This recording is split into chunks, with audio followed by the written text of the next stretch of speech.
The purpose of the meeting today is for the Joint Committee to discuss the updated situation at Dublin Airport, including disruption and cancellation of Aer Lingus flight schedule, inconvenience for passengers and displaced baggages. And today I want to welcome on behalf of the committee representatives from Aer Lingus, DAA, Swissport, UK and Ireland, and from Sky Handling Partners. The purpose of today's meeting is an information gathering. We, as a committee, we've done a substantial body of work around aviation, more particularly passenger aviation. So what we really want to do, we're very grateful that you've come here today, but I think that's the main purpose, and from any of our meetings, that's our main here in terms of the travelling public. So from Aer Lingus, I want to welcome Ms. Lynne Embleton, CEO, Mr. Donald Moriarty, Chief Corporate Affairs Officer, and Mr. Peter O'Neill, Chief Operations Officer. From the DAA, Dublin Airport Authority, Mr. Vincent Harrison, Managing Director, Dublin Airport, Mr. Gary McLean, Deputy Managing Director, Ms. Louise Bannon, Head of Marketing, Mr.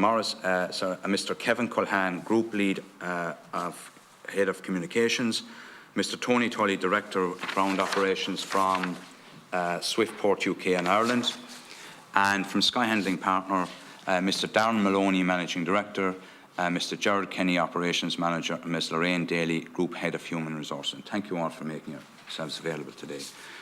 Note on privilege.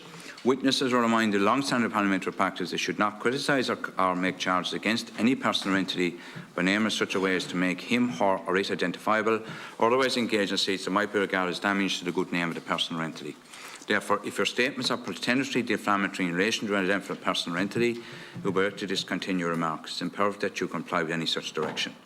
Members are reminded of the long-standing parliamentary practice to the effect that they should not comment on, criticise or make charges against a person outside the Houses or an official either by name or in such a way as to make him or her identifiable. I would like to remind members of the constitutional requirements that members must be physically present within the confines of the Leinster House complex in order to participate in public meetings. Reluctantly, I will not permit a member to participate where they are not adhering to this constitutional requirement. Therefore, any member who attempts to participate from outside the precincts will be asked to leave the meeting. In this regard, I would ask any member partaking via MS Teams that prior to making their contribution to the meeting, that you confirm that you are on the grounds of the Leinster House campus. If attending in the committee room, you are asked to exercise personal responsibility to protect yourself and others from the risk of contacting COVID-19. I'll now ask each of the witnesses in the order I've named them out initially to make her opening statements. Ms. Embleton, to make her opening statement on behalf of Aer Lingus. Ms. Embleton, you're welcome. Yeah, thank you. Good morning. And thanks for the opportunity to engage once again with this committee. Before we get on to the substantive matters, I would like to briefly refer to the commentary that surrounded our inability to attend the planned meeting last week. As committee members are aware, we were invited with short notice to that meeting. Not surprisingly, we had commitments which we were unable to change at short notice, but we did say to the committee we'd be happy to attend at a future date, or indeed respond to any questions in writing if required.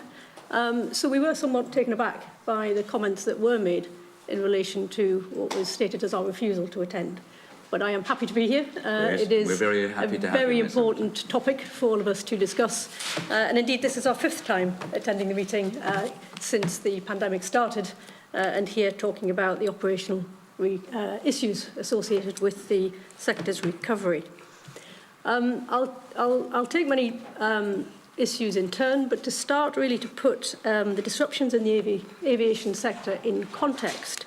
And it is without doubt that passenger experience has suffered across the aviation sector this summer, and that Aer Lingus customers have had their travel plans disrupted. And while at Aer Lingus we have had cancellations, our flight completion rate was 100% in May and over 98% in June. So the vast majority of our customers and their baggage was successfully delivered. And indeed, Aer Lingus operated one of the most robust schedules of any of the European network carriers. We plan to operate, for example, 8,353 flights in June, and we operated 8,130 of those. So that cancellation rate of 1.8% in June, if we compare that to what was experienced elsewhere amongst large European network carriers, Lufthansa, cancelled some 10% of their operations. Air France cancelled 7%, KLM 11%, and EasyJet 14% over that period. So we absolutely apologise to all customers who've been caught up in disruption and would like to assure them that we are doing everything we can to resolve the issues. And Aer Lingus is incredibly frustrated at the operational disruptions this summer. And I would like to say our staff are doing a remarkable job under significant pressure. And I'd like to publicly thank the Aer Lingus people, the Aer Lingus team, for what they are doing to try and look after customers over this summer with the many, many challenges that we're facing. So if I could move to first Aer Lingus's readiness for the summer. We published our schedule back in October last year. We were clear at that point of our intention of operating 90% of 2019 levels by the peak summer. We made our schedules publicly available. We put our schedules on sale. And after the Omicron wave at the beginning of the year and the end of last year, we reiterated again our intention to get to 90% of pre-COVID capacity by the summer peak. And at Aer Lingus, we planned for this. We planned, we recruited, we adjusted contracts where necessary to ensure that we had the right resources going into the summer, and the right resources with more of a buffer than we would have had in any normal summer. Indeed, if you look at our staffing levels for what was 81% of passengers last June, we had 91% of our staff. So a significant increase in the buffer that we would normally have to accommodate and support any disruption that we might see. Nevertheless, the level of disruption in the system has been significant, and that has had an impact on our customers, and I'll come to that in a minute. But our readiness was not matched by airports and was not matched by ground handling companies around the network. And indeed, if every airport and every handling agent was as ready as Aer Lingus, we wouldn't be facing the scale of disruption that passengers are seeing across the network. If I turn to Dublin Airport, but I would like to spend time more broadly on airports around Europe. But if I turn to Dublin Airport, we won't go into the specifics of the issues at the beginning of the season. I think they've been well covered at this committee. But undoubtedly, we've seen an improvement in screening in particular at Dublin Airport as the summer has progressed and as resources have come on board with the DAA. So we acknowledge that those improvements have indeed been in place. Now we need to see improvements in not only security screening, but also in busing services. That moves passengers and crew around the airport. In passenger mobility services, that enables passengers to get on and off the aircraft in a timely manner. And we need to see improvements in all of those, and indeed in the cleanliness around the airport as well. And the advice from the airport for passengers to turn up 2.5 hours before departure for a short-haul flight, 3.5 hours before departure for a long-haul flight, is remaining problematic for us. So we have passengers checking in or dropping off a bag during the early morning peak, and they are competing with passengers who are flying later in the day, and that's causing a level of congestion at check-in and bag drop that would be unnecessary if those recommendations weren't in place. So we do need to see further improvement, but there has been significant improvements so far this summer, and we trust that work is underway to permanently address these issues. And these issues are absolutely not unique to Dublin, which I'll come on to in a moment. Before I leave Dublin, more generally, the infrastructure deficit at the airport, we are feeling an impact of that in operations today. That will become more critical in the future, and it is really important that these infrastructure deficits are addressed in a timely manner as the airport and airlines grow passenger numbers into the future. So moving on from Dublin specific and into the wider aviation system pressures that we are seeing and experiencing. And I'd like to point out here that our operating model of a network carrier like Aer Lingus requires significant passenger flows from other airlines and from short-haul flights onto long-haul flights. It's inherently more complex than a simple point-to-point operation. for point-to-point airline. And we operate to 9 out of 10 of the European airports most impacted by disruption, and we see that in our connecting traffic and the impact on connecting customers in the Dublin hub. So if I touch on some of the pressures that the system is experiencing, what we're seeing is under-resourcing at airports, particularly across Europe. We're seeing under-resourcing with ground handlers and other airlines across Europe.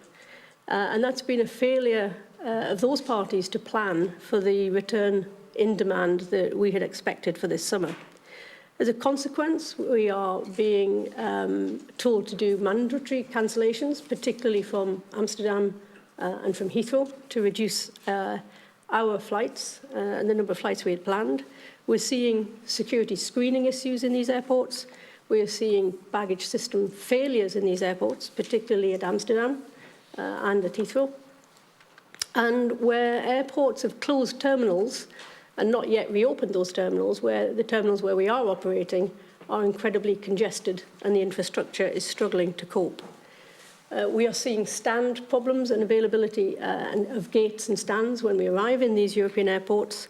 And then added to that, we see industrial action, particularly France and Italian air traffic control, which is adding further disruption to this summer. And then finally, we haven't seen the end of the COVID sickness, which has impacted Aer Lingus in recent months, but is also impacting many of the resources around the European system. So this is quite a unique set of challenges as we and other airlines ramp up into the summer. And I'd like to then explore a little bit about what that means for our operation and what that means for some of our customers. Because the reality is it's making it impossible for Aer Lingus to deliver on the experience that we would like for some of our customers. Now, we said the vast majority, over 98% of flights are operating as planned, and the vast majority of customers are getting to their destination as planned, but we are seeing impacts of the delays in the system. So the first is queues at check-in as passengers arrive early, as we've seen in Dublin as well, for security screening. We're seeing delays at security screening, meaning that passengers are late getting to the aircraft for boarding and departure. We're seeing delays elsewhere in Europe for passengers with reduced mobility and the airport services provided to get those passengers to the aircraft and off the aircraft. We're seeing delays in busing across the European system, moving passengers and crew around the airports. And we're seeing, again, impacts on stand availability at airports around Europe for incoming aircraft, which then causes, again, knock-on delays. So what this means for us is we can start the day ready with crew, aircraft, ground handling resource. And as the day progresses, we see poor punctuality as all of these issues around the European system play out.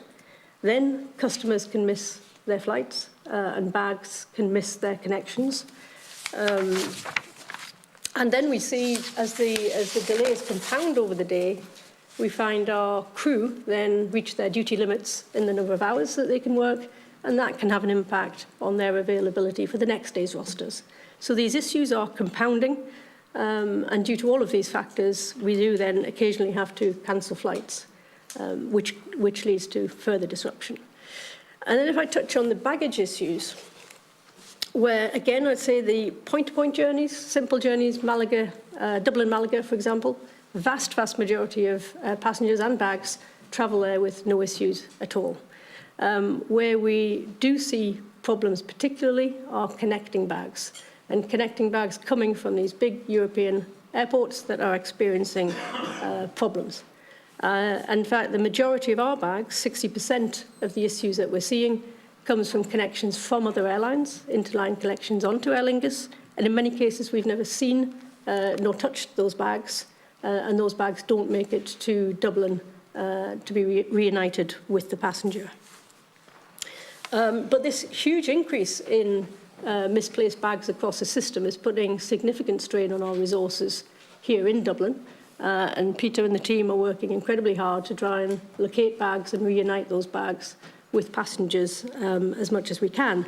And they're clearing bags every day, but we are finding more bags misplaced every day as we continue to operate to these airports which are suffering from these problems. So we had a peak of 1,800 open files associated with baggage mid-June.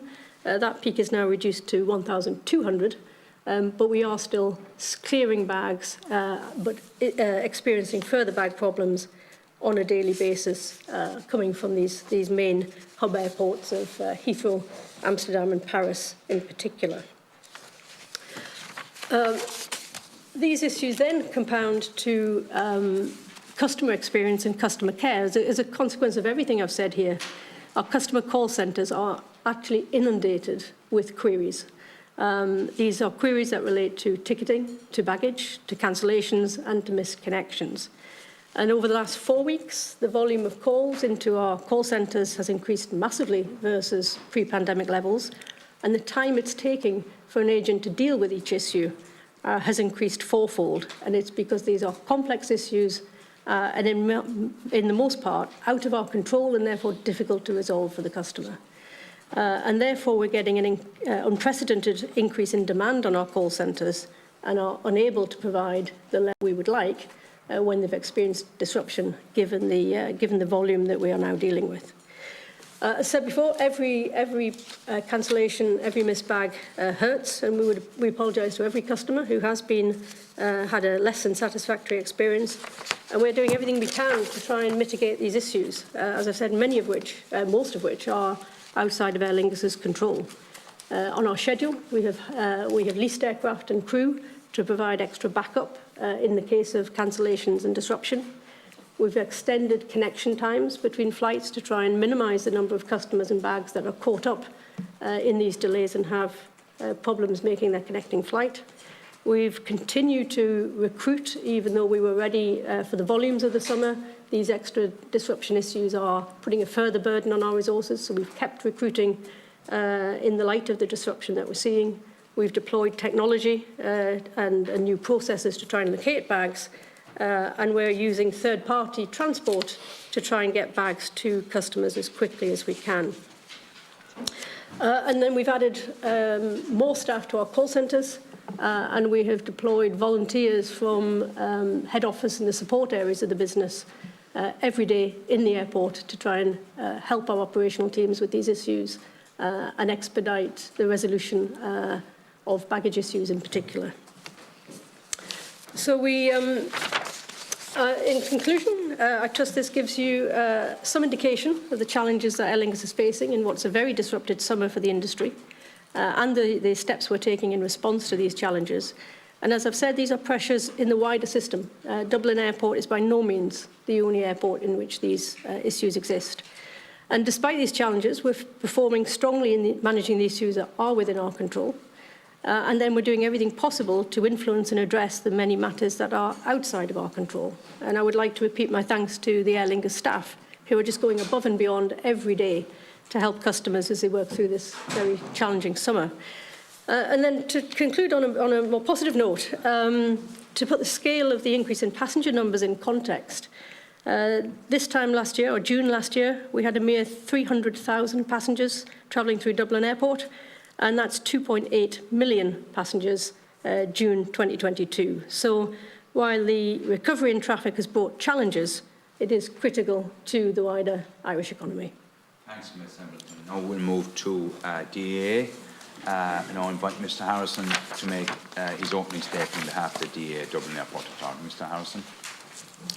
Chairman, members of the committee, good morning and thank you for inviting DAA to attend today's meeting. When DAA last appeared before the committee on June the 1st, we addressed the very challenging events of Sunday, May 29th, which saw 1,400 passengers miss their flights as a result of lengthy queues at Dublin Airport security screening areas. While there's no room for complacency, I'm pleased to report that 7 weeks on, the airport security screening processes are now on a far more robust and sustainable footing. At our meeting with the committee in June, DAA outlined the substantial capacity challenges we faced as we sought to bridge Dublin Airport's resourcing gap and meet the demands of a rapid spike in air travel across the globe. We also acknowledged a number of key shortcomings with respect to the airport's operations on May the 29th and laid out our plans to address these challenges and restore confidence for our passengers. As a result of the implementation of these plans, the wait times at the airport's security screening areas have now improved significantly. During June, Dublin Airport served more than 2.8 million passengers in total, and more than 90% of all passengers were processed through security in 45 minutes or less. During July, we've continued to see exceptional levels of growth at the airport.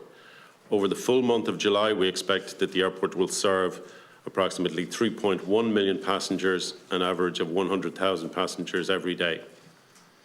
Despite this rapid growth, further improvements to the airport's security performance have been successfully delivered.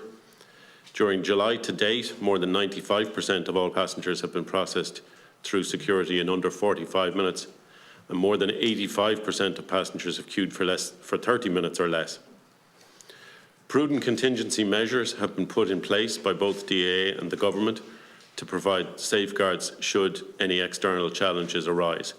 However, these measures have not been required to date given the operational improvements made.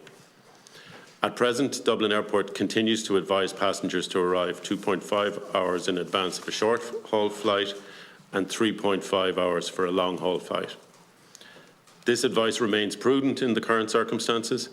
As outlined, while positive progress has been achieved with respect to security queue times, we are advising passengers that they should continue to allow up to 1 hour to clear security screening. In addition, they then need to walk to their gate and board the aircraft. The current advice allows sufficient time for this. If a passenger is checking a bag, this requires additional time. As a result, we continue to advise that where possible, passengers should allow up to 1 additional hour where they need to do so. We also recommend that they confirm specific opening times for the airline that they are travelling with. Airlines can also communicate directly with their own intending passengers to provide more tailored advice should they wish to do so. While the early presentation of passengers remains a feature across the industry at present, we believe that this has arisen as a result of general anxiety levels with regard to international travel. This trend is therefore unlikely to abate until the overall narrative regarding air travel becomes more positive. The airport's recruitment programme is also continuing at pace. When DAA last met the committee, we indicated that we intended to bring a further 70 security officers into our business during June, with no upper limits placed on recruitment in the period beyond. In fact, during June, we recruited almost 100 new airport security unit officers. During July, we brought more than 50 further recruits into the business. This means that since October 2021, we've now delivered a total increase of 356 security staff in our terminals, net of exits. Security staffing levels have almost returned to 2019 levels, while recruitment is continuing. Recruiting, retaining and training such a large number of new staff members to the very high standards required is challenging.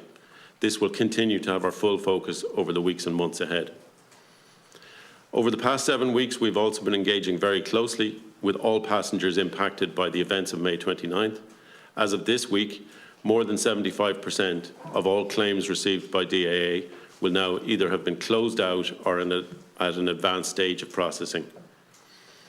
Additionally, our teams have put focus on improving standards for our passengers across all other areas of the airport. This includes the crucial area of cleanliness of airport facilities, where we acknowledge standards have suffered. Through significant engagement with both our teams and third parties, we have now materially increased cleaning resources. This has enabled a series of deep cleans at night and other targeted actions across the terminals. Since we last attended the committee, almost 4,000 further task force shifts have been worked by our management and office-based teams, with more than 500 of these focused specifically on cleaning. In addition, we're working closely with third-party food and beverage concessionaires to enhance their focus on cleaning. We're also placing strong emphasis on services for our passengers with reduced mobility, and we continue to work very closely with our third-party provider with respect to this area. Our aim is to ensure that these passengers have a positive experience and that service standards are maintained despite significant volume growth. The airport clearly still has a journey ahead to rebuild trust with our passengers and to restore all aspects of our operation to the standards we routinely delivered pre-COVID. However, it has been very encouraging to see our passengers acknowledge the marked improvement in the airport operations in recent months. As a result of the steps taken and the plans in place, we are confident that we will maintain a safe and stable operation and deliver improving standards over the days, weeks and months ahead. I'd like to take this opportunity to express our huge gratitude to every member of our team for their outstanding efforts in delivering these improvements. The passion, commitment and resilience they've shown has been simply incredible. They've shouldered huge responsibility to deliver for the travelling public and have taken strong initial steps to restore pride and trust in Dublin Airport. I would also like to thank the travelling public for their patience and understanding during this period. In particular, I would like to thank them for their many positive messages of support, both directly and through social media, which have been hugely appreciated by our colleagues across the business.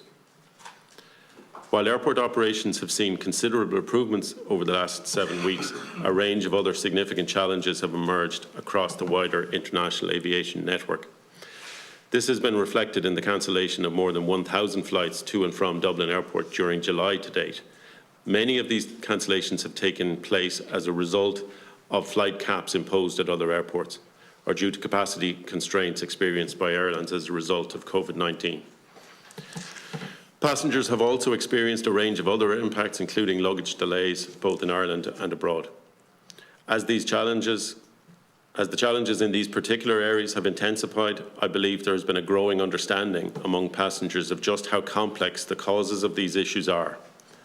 There has been an increased awareness of the respective responsibilities and interdependencies that exist in our industry. As the committee is aware, as an airport operator, DAA has direct responsibility for the airport's security operations, the airport's infrastructure and the overall experience that passengers have within our terminals.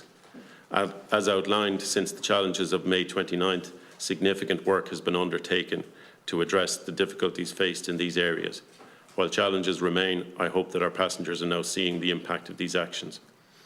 However, as an airport operator, DAA does not control areas such as airline flight cancellations or the handling of passengers' baggage. The responsibilities for these specific areas sit with the airlines and the airlines' ground handling agents. Similar to DAA, I know that they are taking considerable steps to address the challenges they are currently facing in this respect, which I'm sure they will outline to the committee in more detail today. I also believe passengers are becoming increasingly aware of the global nature of the issues they are currently facing the sector. Indeed, there are very few countries which have not been impacted by the current challenges. From the UK to Europe to the US, Australia and Asia, these issues relating to flight cancellations, delays and passenger baggage are dominating headlines right across the globe. In recent months, airports such as Heathrow, Gatwick, Frankfurt and Amsterdam have been forced to implement flight caps as a result of the severe challenges faced by their passengers. This in turn has impacted the holiday and travel plans of millions of people. This is a course of action that we have worked extremely hard to avoid at Dublin Airport. Our aim has been to ensure that our passengers make their flights, that they get to take their long-awaited and much-deserved holiday. Through the implementation of our plans, we have succeeded in avoiding the types of flight caps and cancellations that are now in place at many other European airports. Looking forward, the industry will remain challenged over the period ahead. All industry players, including airports, airlines and ground handlers, will need to address their own specific challenges in order to restore the high standards that passengers expect of all of us. Ultimately, however, every single player within our industry is unified by one thing: the passengers we serve. If any one element of the ecosystem faces difficulties, whether it's the airport, the airlines, the handling services, or any other player within the supply chain network, then the overall passenger experience is impacted. As a result, industry collaboration will be more important than ever as we look to the future, and this is something we're totally committed to over the period ahead. Thank you to the committee for extending the invitation to today's meeting to DAA, and I look forward to today's discussion. Thank you. Harrison. I now move to Mr. Tully to make his opening statement on behalf of Swissport UK and Ireland. Mr. Tully. Good morning, Chairman and everybody. Thank you for the opportunity of speaking at this morning's meeting. So, on behalf of Swissport, as one of several handlers operating in Dublin and with around 80% of flights being self-handled by the airlines, it must be clear that we're not able to speak on behalf of all ground handlers nor the aviation industry as a whole. Whilst we will outline a number of significant hurdles we have faced as the demand for air travel has returned, Swissport itself has consistently seen good outputs in baggage handling and on-time performance. 85% of flights handled by Swissport have left on time or early from Dublin Airport. We do acknowledge that this is lower than we would expect and that there is work to be done, but we are pleased that we have maintained a stable performance. This has been achievable thanks to the incredible support and flexibility of our employees and the cooperation of our customer airlines. We understand that many passengers travelling through Dublin have had an unacceptable experience over the last few months. While Swissport will always take responsibility and apologise for any occasion where it has played a part in disruption, we are proud that we have managed to deliver for our customers despite some very challenging circumstances. Swissport has put in significant effort, finance and planning into our readiness for the summer at Dublin, bringing in over 300 additional employees so far this year. And this has meant we have been able to provide additional handling support and requests within the airport outside of initial programmes of work and schedules. This is one example of how we all, across the industry and in government, need to continue working together so that passengers can fly with confidence. We have also used the global Swissport network, being the largest provider of ground handling services worldwide, to fly in experienced, highly trained personnel from other Swissport locations across Europe to support the skills and experience gap.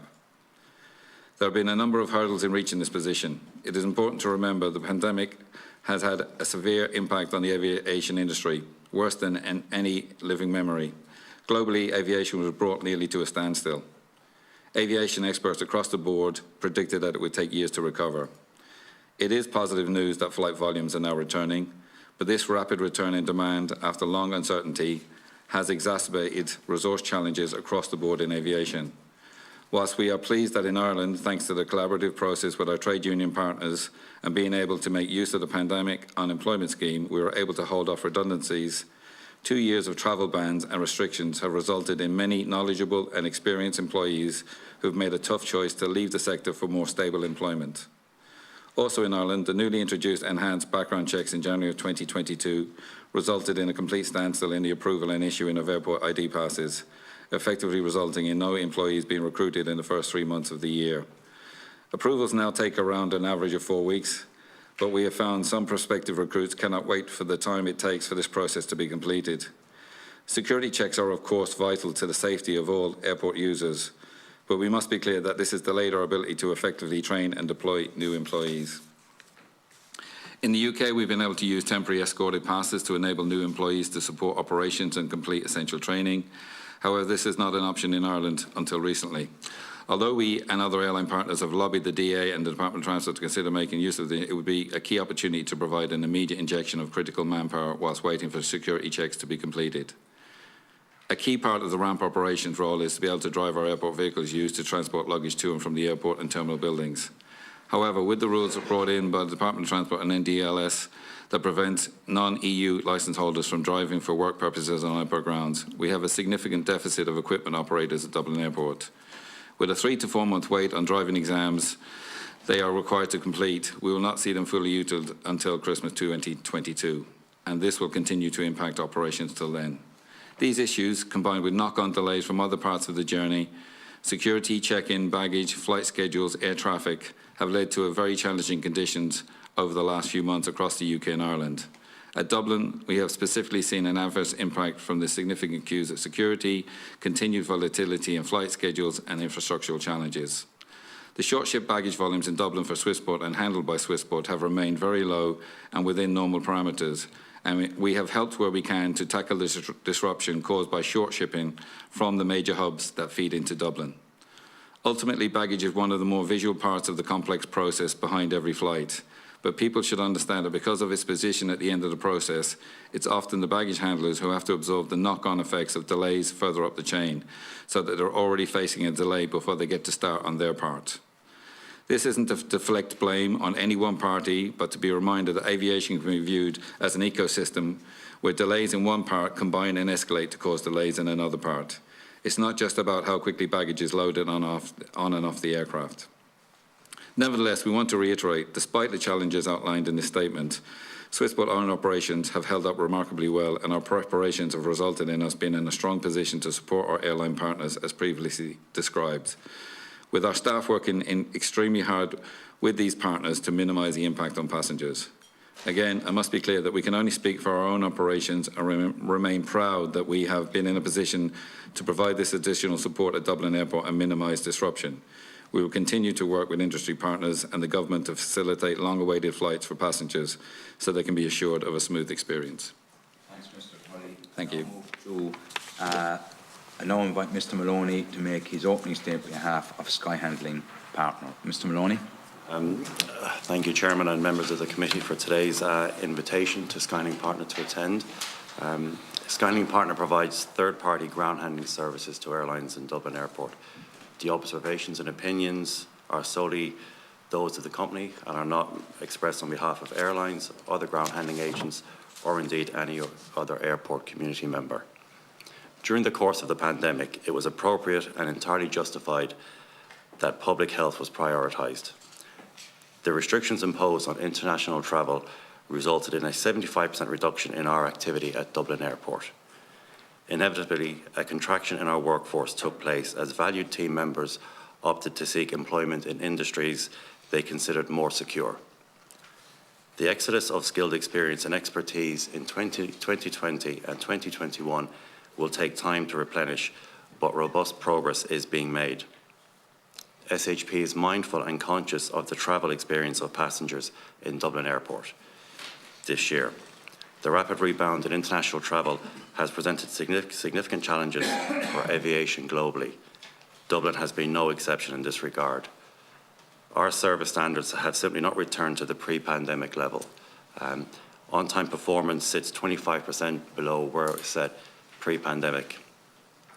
SHP accepts and acknowledges responsibility for shortcomings in our own performance standards in 2020 and sincerely apologises where this has resulted in disruption and inconvenience for passengers.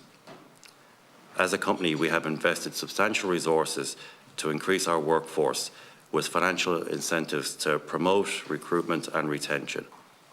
It is critical that ground handling can post-pandemic attract the best and brightest to our industry.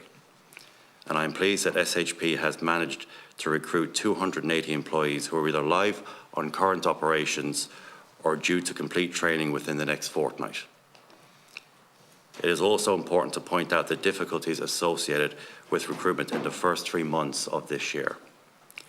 This was due to the implementation of EU regulation regarding enhanced security background checks. While security and safety are paramount in any airport environment, the processing time to perform these additional checks were excessive, taking several weeks for airport IDs to be completed, ensuring there was no material uplift in resource levels for Q1 2022. Formal correspondence was sent to the Department of Transport and An Garda Síochána on the 10th of March, outlining our concerns and referencing the potential impact on Dublin operations this year. The current airport ID processing time has reduced to 4 weeks, a more reasonable and manageable time frame. This is to be welcomed.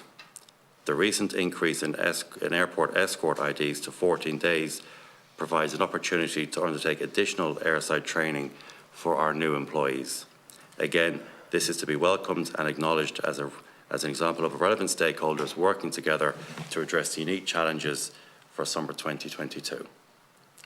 A source of frustration as we embark on a significant upskilling programme of current staff is the number of non-EU licence holders who are restricted from driving at the airport.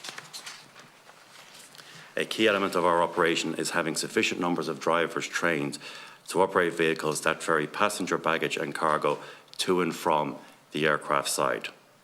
It is important that the Department of Transport and LDLS revisit these restrictions, as this would immediately provide a large increase in the driving pool available to Sky Handling Partner. short-ship baggage volumes from international hubs that feed Dublin Airport has been at an unprecedented scale and continues to prove extremely challenging. Some European airports have imposed passenger or flight caps to minimise disruption for the remainder of the summer season. Likewise, there has also been a curtailment of certain airline schedules, and it is expected that this will help alleviate but not eliminate the instances of short-ship baggage. In the meantime, SHP, with the support of DAA, has managed to secure a landside location adjacent to Terminal 1 and Terminal 2.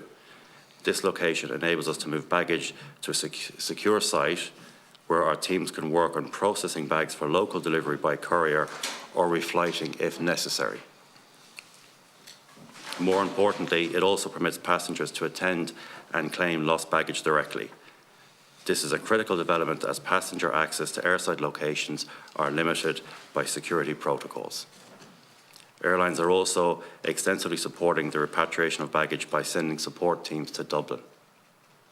SHP has a strong and proud record of achievements over the last 2 decades. We are a proactive and valued member of the airport community and have engaged constructively with all relevant stakeholders to mitigate the impact of disruption in Dublin this year. We are absolutely committed to contributing to an improved passenger experience at Dublin. It is important that I publicly commend the effort, flexibility and commitment demonstrated by SHP frontline staff and support teams over the last several months. I am very proud of each and every one of them. Equally, I am grateful for the excellent collaboration and a partnership of our airline customers during these exceptional times. Thanks, Mr. Moloney. We'll now proceed to questioning. For members, it'll be 10 minutes each. I'll give you 9 minutes and I'll let you know when there's a minute remaining. With quite a number of members contributing today, which is great. For the witnesses, that's a 10-minute slot that both questions and answers have to come back. So I'm going to ask both members and witnesses, in just the interest of clarity, to try and confine their answers in terms as quickly as possible, because I want to get through as much information. And really our role here is on behalf of the travelling public. They've come to us with queries and we're duty bound to follow up. I'm first actually we have a rota system, so I'm actually first up on the rota system this week. So what I'm going to do is I'm going to go through the witnesses in the order they came.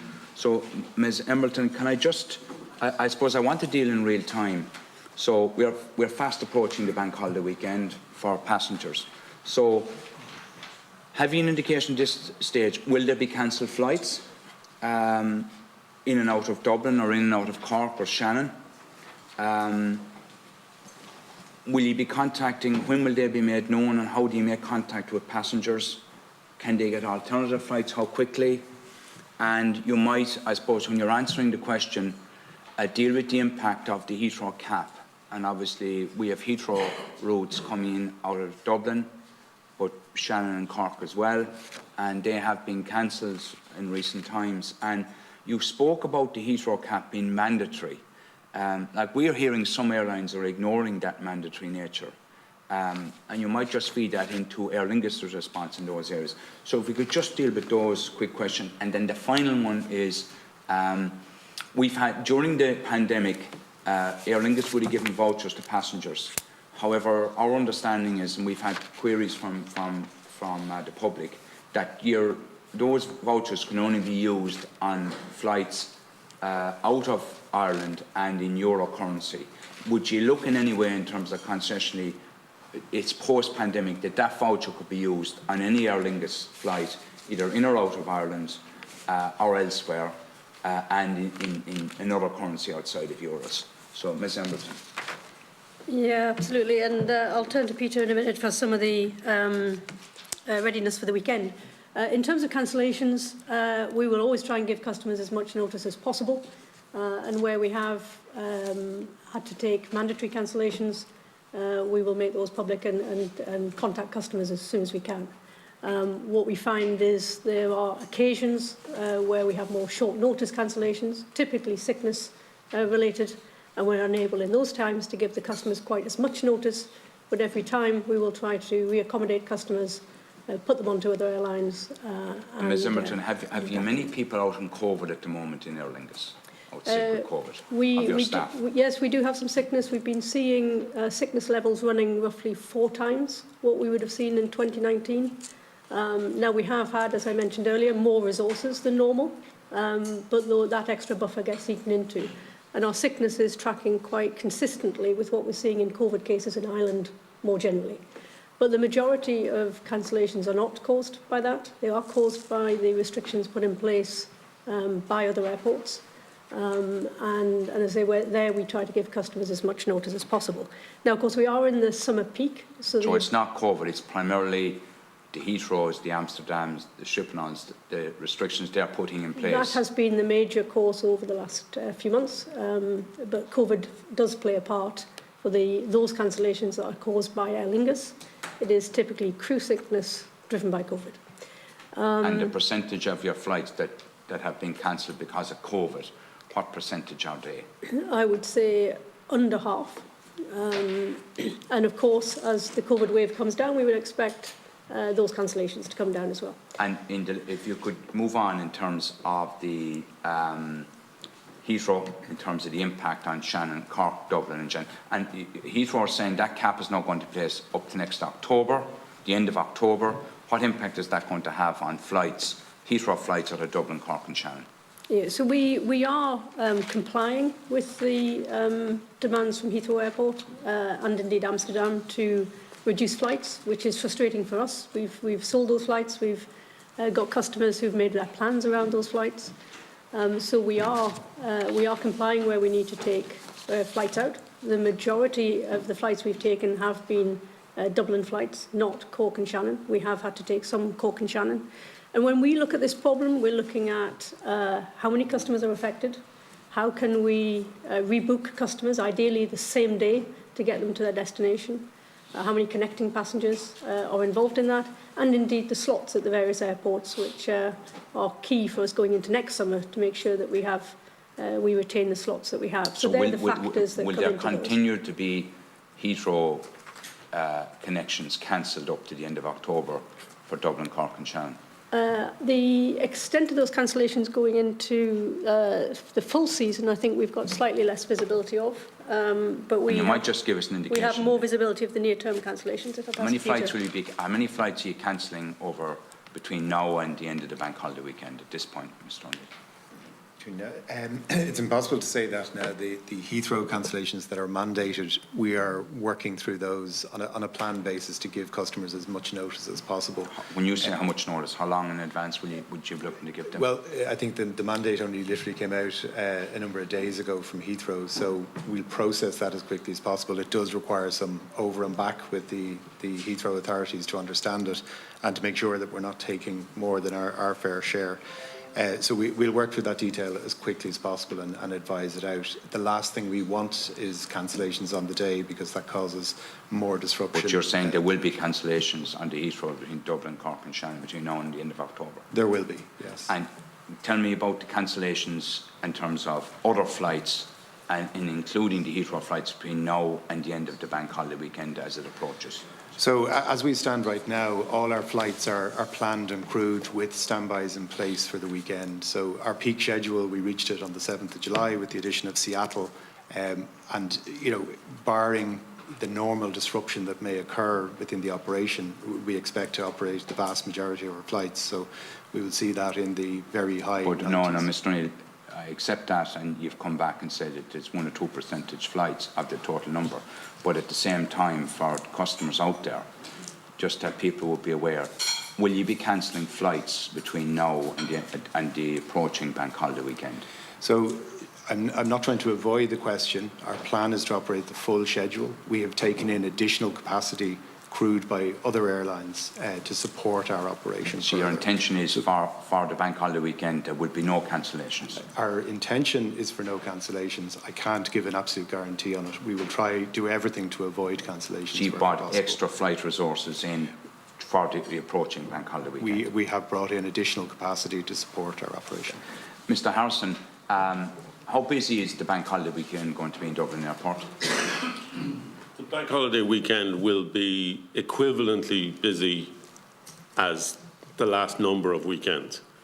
So, for example, on Friday and on Monday, which are the two busiest days, we would expect there to be in the region of 105,000 passengers through. But in fact, there was 104,000 passengers through last Monday and about the same last Friday. So while I think people naturally associate bank holiday weekends with additional throughput and perhaps travel throughout the country, we don't anticipate it being materially different to what we've been facing for a number of weeks now. And then, secondly, have you called in the Defence Forces to date, and will you be calling in over the bank holiday weekend? No, we have not. The Defence Forces have gone through training to enable them to be capable of being deployed. There has been no requirement to deploy them, and the protocols that we would have in place to count down to what might be expected to be a deployment are nowhere near and what are a trigger. They, Mr. Harrison? What are they? They have been essentially a high level of absence, which we would have anticipated would have been driven by COVID. Those absence levels have not materialised to date. They be? What would they well, when we were faced the Omicron situation, we were well in excess of 25 to 30% staff absence, particularly in our security screening areas. And is that what you agreed in terms of the Defence Forces? That's broadly what we agreed, yes. If we were approaching those levels, what are you at the moment? We're under 10%. Okay. And then the other question in terms of the charge that was put by Ms. Embleton about the cleanliness and the services and around the airport. What do you say to those? I addressed in our own statement that we have... And it's a common theme. We get it from the public as well, Mr. And we accept there have been a lot of improvements. We're on record on that. But this is coming up with a lot of the public. I think there's been a common theme throughout each of the statements that nobody is satisfied with the level of service overall that is being provided, and we are not satisfied with the general level of service that is being provided in areas like cleanliness. But as we committed in our previous session, we have focused particularly on the highest priority areas. That in the early stages was ensuring that people didn't miss flights. But progressively we have been in a position to improve, and we continue to do so, particularly in relation to cleaning. Again, the focus has been on highest priority, but we've been in a position to allocate a lot more resources recently. Mr. Harrison, the number of staff, you're near at 2019 levels. Are you continuing to recruit, and how many additional staff will you recruit? And what do you expect to be the waiting time for passengers coming through on the bank holiday weekend in the airport? Just in relation to recruitment, and I guess what we talked about in terms of continuing recruitment has been specifically in the areas of security screening. Our staff complement is in and around the 2019 levels. We're continuing to recruit. How many? In total, in terms of our security 356. What's the total? complement, it's approximately 800. What do you expect to go to? We haven't put an upper limit on our recruitment, and we're continuing to recruit and train our staff. As has been commented in other areas, it takes a period of time to get people through their training programme. Okay. And finally, how long do you expect an average passenger would be waiting? No passengers average, but how long will it take a passenger you expect an average to get through the airport? We expect that the statistics that I quoted, which is that well over 90% of people under 45 minutes and over 80% under 30 minutes will continue through the weekend's activities. Mr. Tully, in terms of the Irish operations, Dublin Airport, how many people at this stage have you outstanding of passengers waiting to recover their luggage from Dublin Airport? Less than 100. And when do you expect you'll pull those down? We'd expect them all to be, some of them, we expect majority of them to be done within the next week. Okay. Mr. Moloney, the same for sky handlers. How many people do you have currently awaiting outstanding baggage at Dublin Airport? The current bag count in Dublin Airport is 2,897. You'd appreciate, Mr. Moloney, that's a very high figure. I do indeed, and it reflects the fact that we have a lot of operations that deal with some of these hub airports that have really struggled over the last several months. And who would they be? Is that the likes of Lingus? It's Amsterdam, It's CDG. That's where they are, Lingus? It's Frankfurt. It's in Airports, and it's also Toronto. And what plans do you have in place to pull that back, and how long will it take? Well, what we do is we have the ability to process 350 bags a day. The difficulty we have is that short shipping continues, so on a daily basis we are still receiving on average about 270 bags. So you're receiving 270 lost bags per day at the moment? Per day are coming in. And how many would you be getting per day coming in lost bags? It fluctuates, but it can be anything from 50 to 250, depending on what's happening. So the 270. So your problem is you have 270. You can process 350. That means you're only able to pull back 70. That's what 270. You're able to pull back 60 bags per day. And to reflect, so 60 bags divided by 2, 1,897.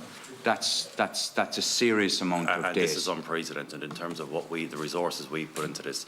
We've a secure landside location now where passengers can attend themselves to collect bags. We've reflight bags out of Dublin to go out of the airport essentially, and also we do local deliveries. So we're putting additional resources to expand the opening times for that off-site location as well, so the passengers. You'll appreciate, in the limited time, that's 48 days I make it to pull back to 2,897. Can you not? Surely there's a case at this stage, Mr. Moloney, for putting extra resources in place. 48 is basically a month, virtually a month and a half, right? And we have been putting those resources in place, and we've been doing it over the last several months to gear up. It's difficult because of the airports that are short shipping into Dublin, and that's why we've put these resources in place. What we also expect is that the restrictions imposed in the likes of CDG, Frankfurt and Toronto will also then assist us downstream as well. Because but the question is, of the 2,897, is that bags or passengers? That's bags. That's bags, and let's assume it's one bag per passenger. For those people, how long will they be waiting to get their bags back? For the current bags we have on site, it will take us 2 weeks to clear those. 2 weeks. We'd ask that extra resources would be put in place. And that's every attempt has been made to do that, and has been made, and we've worked with the DAA to secure that premises that I mentioned earlier. I'll now move to members. Deputy O'Morrico, 9 minutes and then one. You've probably answered or had answered a significant amount of the questions that we're looking to get answered. Look, the fact is, obviously, people are being impacted greatly in relation to it. Anybody who's been in the airport in the last while has seen the stacked up baggage. Has here, even when you've made flights, they're generally late, and you make the connection on the basis that they're also late. So I'm accepting there is there's an international dimension to all of this.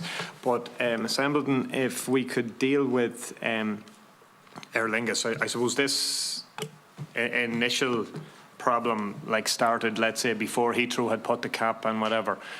Could you get into what exactly caused the problem at that stage, in the sense, was it largely COVID within your own staff numbers?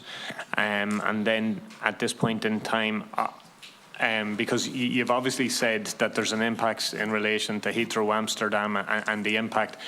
And again, I'm assuming that you can't really tell what the problem is until the problem occurs. So what sort of time frame do you have in relation to making decisions? Embleton. Yes, so you're absolutely right that the Heathrow mandated cancellations have been a more recent event, but the problems across aviation have been ramping up over the summer. There's been 1 or 2 extraordinary events, for example, baggage system failures, mentioned earlier in Heathrow Terminal 2, where we operate, and in Amsterdam as well. So they have caused particular spikes. But if I come back to we start the summer ready with enough aeroplanes, enough crew, enough ground staff for a normal summer and some extra disruption. The flight departs, it picks up delays because of waiting for customers to get through screening. It picks up delays waiting for passengers with restricted mobility to come off the aircraft. It picks up delays as stands are congested in other airports. And those delays then mean that passengers miss connections, crew have extended hours and can come up against their duty limits. So The delays have been prevalent all the way through the summer, and it's those delays that have started to impact significantly on our operations. Now, I come back to the majority of our customers are still travelling with their bags, vast majority. It's only in the cases of small number of passengers that get disrupted, but when it gets disrupted, it does hurt. So this has been something that has been increasing as the summer's progressed, and then culminating in the mandated cancellations from Amsterdam and Heathrow.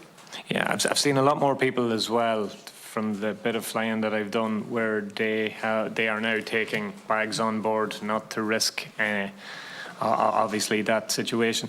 But you're saying that the majority of the problems that you've had as regards lost baggage is actually is the connection flights. It's not Aer Lingus' own operations. So yeah, that's absolutely right. So again, vast majority of simple journeys with Aer Lingus customers and bags travel successfully. It's the transferring bags. The main issue is where it's transferring from another carrier onto Aer Lingus, and we are at the end of the chain trying to deliver those bags to the customers. And in many cases, as I said earlier, we don't know where those, we may not have touched those bags, and they're likely to be in a European airport elsewhere. But the vast majority of Aer Lingus point-to-point bags and customers are travelling successfully. Yeah, and obviously your customer care is under severe pressure at this point in time because people are approaching yourselves. What sort of numbers are you missing in relation to people contacting you about, missed bags, and what is your chance of, as the chair said, the 60 or so that Mr. Moloney is able to pull back on a day-by-day basis? Yeah, I'll ask Peter in a second to comment on the bag numbers. But from a customer care perspective and a call centre perspective, we've added 40% more resources just in the last few months to our call centres to try and cope with the... What sort of numbers? We've added hundreds of resources to our call centres. All right. That staff? Yes. Would you quantify the staff number you've put in? For call centres, I can check that number, but it's in the hundreds. So we've added hundreds of agents to try and deal with customer queries. But as I said earlier, the volume of customer queries, given delays, cancellations and baggage, and the time it's taking to try to resolve those queries, where they are not simple to resolve and in many cases are out of our control, that means the time taken to deal with each customer is extended. And so the overall demand on our call centres, our customer care, has increased many-fold. So even though we are adding resources into it, we simply can't respond to every customer in a timely way that we would like. Okay. Peter, if you want to comment on the bags. Certainly. The vast majority of bags that come in, we try and shift as quickly as possible. The real dilemma is the ones that are ageing, that have come in having been mishandled some time ago in some cases, and often arriving to us with very little information. The procedure is that the bag is rushed from one airport to another, and in doing that the bag arrives, but some of the original documentation can go astray. That means it turns into a bit of detective work, and the processing time around that gets quite involved. The other industry-wide problem is that because some of the other contributors have made the point, the industry generally is under strain, so the information coming from other airports and handlers around bags that they have on hand is quite constrained. So they're not necessarily getting to update systems. So we may have a bag in Dublin, we're looking for the details of it. If the missing bag report hasn't been filed elsewhere, we've nothing to trace that against. Oh, I accept it. Did you have any notion on what the numbers are and what you have missing, and then what you have that you can't find people for? Yeah, so at the moment we have, as indicated earlier, about 1,200 open files that we're working through. And not dissimilar, we're processing on a given day numbers of bags in the hundreds, but equally we can have other bags appear into Dublin Airport that add to that volume. Again, we've put significant additional resource in place to deal with that and try and get bags back as quickly as possible to people. Chairman, if I could just respond to your question about quantification. In the last month alone, we've added 90 additional contact centre staff to deal with the increased volumes of calls. And the 1,200, is that people or bags? That's files, so it could be slightly more in bags. We're missing 3 bags, yeah. One person, but generally one. What's your capacity? What's your capacity to handle bags in Dublin Airport per day? Today, we've handled up to 700 in some days, but generally about 500 we would How many process. come in typically in a day? Unfortunately, as many can come in a day. Again, probably slightly less on average, about 450 coming in. Your capacity to pull back the older ones at the moment is limited. It's limited, but again, we have added additional resource in, so we are moving Go back forward. to, sorry, Mr. Deputy Monaco. Yeah, obviously another thing that will be happening is people making contact with cancelled flights. An issue, particularly where someone's trying to make, would you call it a meeting where it's literally travelling over and back in the same day or over a 2-day period. And unfortunately, sometimes, let's say they're rebooked when the event is over. So what is your rebooking policy and how is that working at this point in time? You know, like it might be someone who's going for a 2-week stay and is delayed a number of hours may be able to deal with it, but in some cases, like there's obviously going to be a huge amount of people that'll be put out. Yeah, so, you know, obviously where somebody has been discommoded through a cancellation, they have their full EU 261 rights. We'll try and reaccommodate them on the next immediate service as quickly as possible.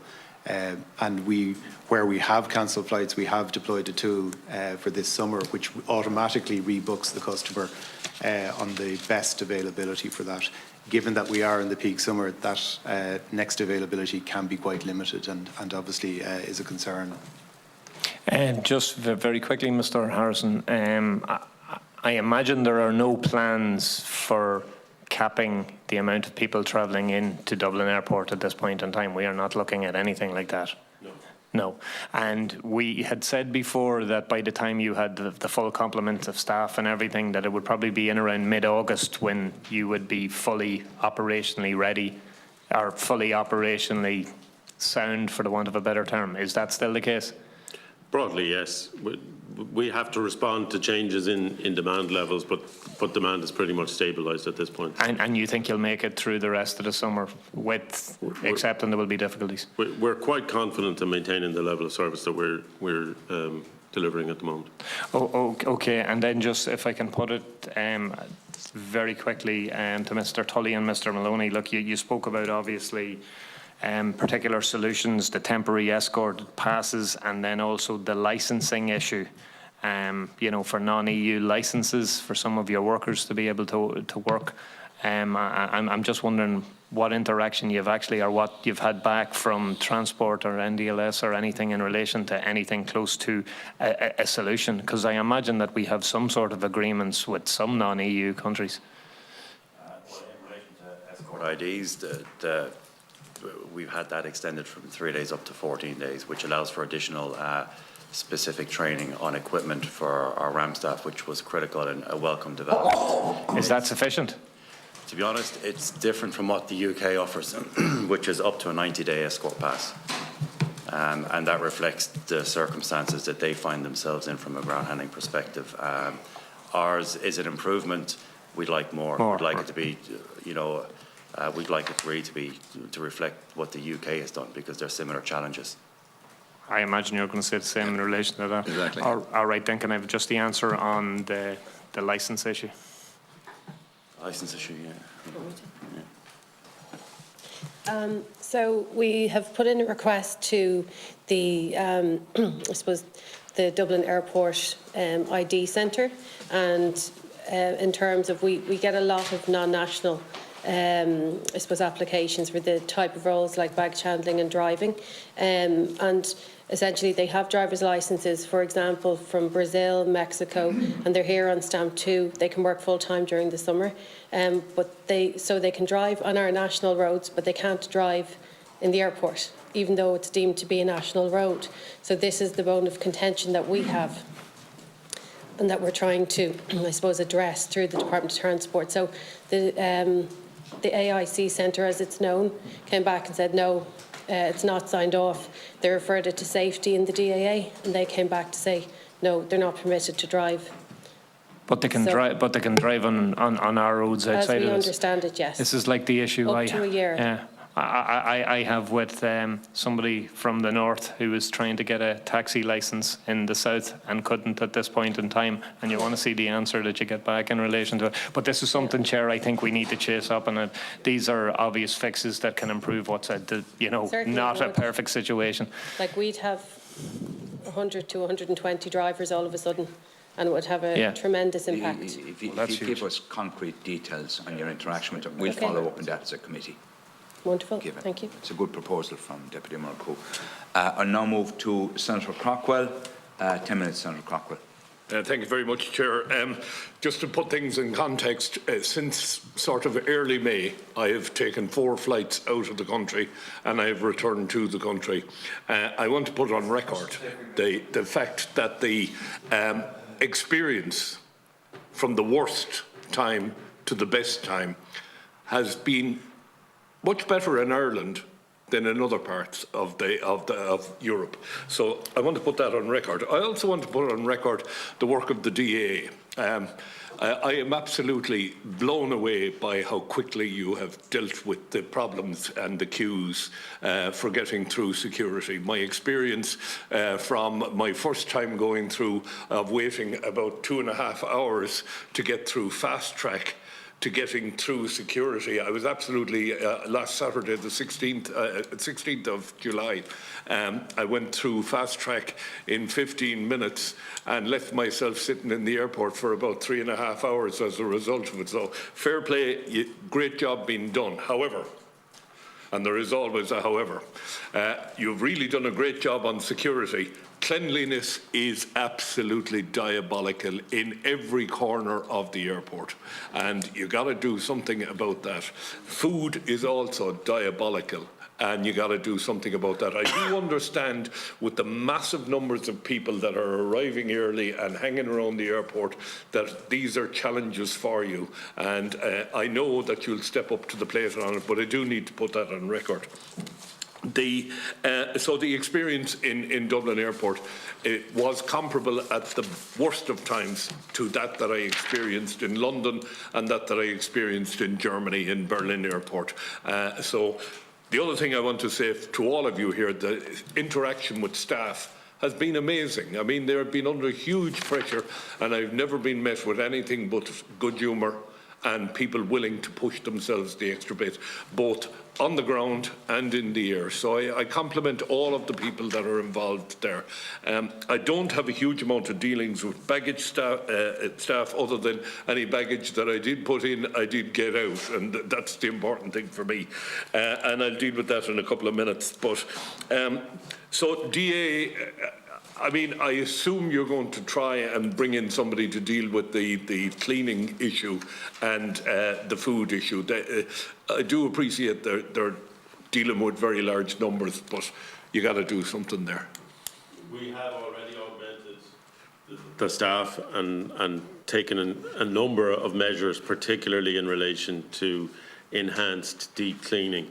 You will appreciate that with the volumes of people in each of the areas, particularly airside, and the fact that what previously was an airport that operated not always open, but without people airside for the early hours of the morning, now we have people on the premises at all times. So that has really got in the way of our ability to deliver some of those services, in addition to the resource constraints. Those constraints are being alleviated. They're by no means eliminated, but I believe that having had our intense focus on the security issues, which were a major concern to our ability to just maintain operations, and thank you for your comments in relation to the response to those, we are absolutely turning our energies to each of the areas in which standards are not at the level that we would like them to be. Thank you. One other point I'd like to make, Terminal 2, I was there on the 30th of June, and I was there for a number of hours because I had family going through in different groups. and I observed that in the queues, I think Aer Lingus staff were responsible here, they observed families with young children who were 25 minutes in the queue, and they went over and they took them out of the queue and brought them to get them checked in straight away, because they recognised it was difficult to keep children controlled. So, I mean, full compliments for that. However, Aer Lingus, on your baggage, on Sunday afternoon, I was sitting in Terminal 2 for quite some period of time, and during the time I was there, I was observing the notice board on arrivals and how quickly bags were moving, and you would see when when bags got onto the belt, when bags got delivered, and when the flight was closed. And the Malaga flight that arrived at 19:09, the bags were cleared at 20:25. That's almost an hour or thereabouts. Sorry, almost an hour and a half. It's a long time to be hanging around for a bag. Not as long as Mr. Tully and Mr. Moloney's people are waiting for bags, but it is a long time to be hanging around. So just on the missed flights, if I miss a flight, say, to London with Aer Lingus, and the next flight out is full, do they take somebody off that flight and let me in, or must I wait until there's a vacant slot?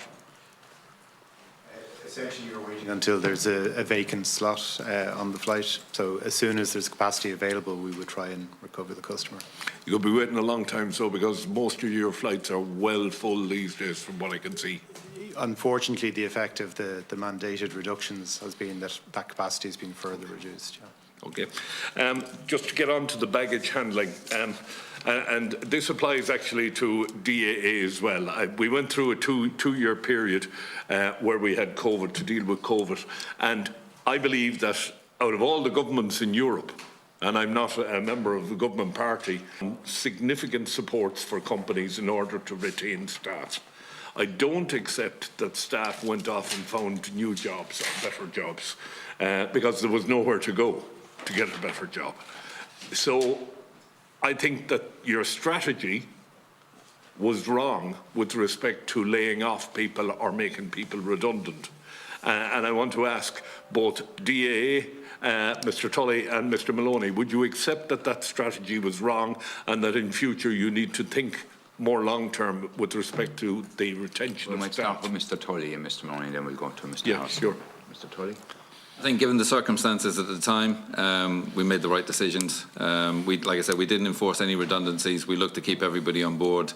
But, you know, cargo and logistics is very aligned to our business. That's where a lot of people went to. They went into cargo and logistics because there was a high demand, and they were, you know, they could pick up extra hours. We, you know, 80% of our business disappeared during COVID, you know, so that's the same impact it had on our staff then as well. Okay. We also, similar to Swissport, we lost 75% of our pre-pandemic activity. We also lost permanent business as well. So the collapse of Flybe just before the pandemic in February 2020, some operations just pulled out of Dublin completely. There was obviously Stobart in 2021 as well. So we lost permanent business that wasn't potentially coming back after the pandemic. So there was an element of downsizing with that. But we retained a core group of staff. We retained them above wing. There was a 100%. And below wing, we retained a core group with key skills for us. But some individuals did take the opportunity to look at the industry and move us. So because what we were happening is we were potentially opening, we were getting airline schedules coming in that looked quite strong, and then we were getting the cancellations because restrictions, whether they were in place at different jurisdictions around Europe as well. And it was very hard for us to give any certainty to our staff to say, okay, well, you know, in 2 or 3 months' time, we're essentially going to be back to pre-pandemic time. So individuals did make decisions. They did exit the business. Okay. DA? Well, when we were here the last time, our chief executive said, had we known then what we know now, we might have made different decisions, and I won't dispute that. I would say, however, that during the pandemic, there were many months in which we were operating with less passengers in the month than we might process during the 3 hours of the committee meeting today. And particularly in areas like security screening, when there's no passengers travelling, there is literally no work to be done. And the people that left our organisation left by means of voluntary redundancy, so nobody was required to leave the organisation. Okay. Finally, the last point I want to make, Chairman, you mentioned the Defence Forces, and as a former member of the Defence Forces and one that was nominated to the Senate by the Defence Forces, amongst others, I take grave exception to the Defence Forces being requested to go in and dig you out of a hole. I fully understand the needs of the public. I fully understand the needs of the airport to maintain itself, but to invite the Defence Forces in, and I know it wasn't ye, I know ye went to the Minister and the Minister asked his colleague Minister for Defence to provide the Defence Forces. I just think it's an insult to the Defence Forces. That's not what they're in this country for. That is not their role, and we should never let that happen again. But I've said it now. I've gotten it off my chest. Mr. Harrison is informing us that he expects the Defence Force will not be required. I sincerely hope they won't, but they should never have been asked. Anyway, Chairman, I'll leave it at that. Thank you very much. We'll now move to Deputy Michael Lowry. 10 minutes, Deputy Lowry. Chairman, first of all, I'd like to thank our visitors for their presentation. It has been very informative and brought us up to date. I think it was important that we had this meeting. I think it has also given you the opportunity to convey to the public how the actual airport works. I have to say, I think that the DAA were taking the brunt of everybody's criticism, thinking that they were the cause of all the problems at the airport. And obviously, the running of the airport and the aviation industry it's a complex operation. There's a level of interdependency there and collaboration that makes the system works. And could I ask in relation to that, what is the... We've heard today, and I think the public are now more aware because you've never been under more scrutiny. There's been huge media attention, and as a result of that, people now understand how the system works. But could you tell me, in terms of the collaboration, I know you have it at a high level at this time because you have to work together to overcome the difficulties that are there. But what is the hierarchy? Is there a system in place? Is there procedures in place? Do you meet regularly? Do the heads of each group meet? How do you actually, in a normal course, when the airport is running well, how do you interact? Is there a formal procedure, or is it simply a case of just acting or connecting with each other when you have to do it? Secondly, in relation to the DAA, when we had you in here the last time, we had a lot of prophecies about doom and gloom. And I have to say, from my perspective, I would think that the DAA have responded splendidly.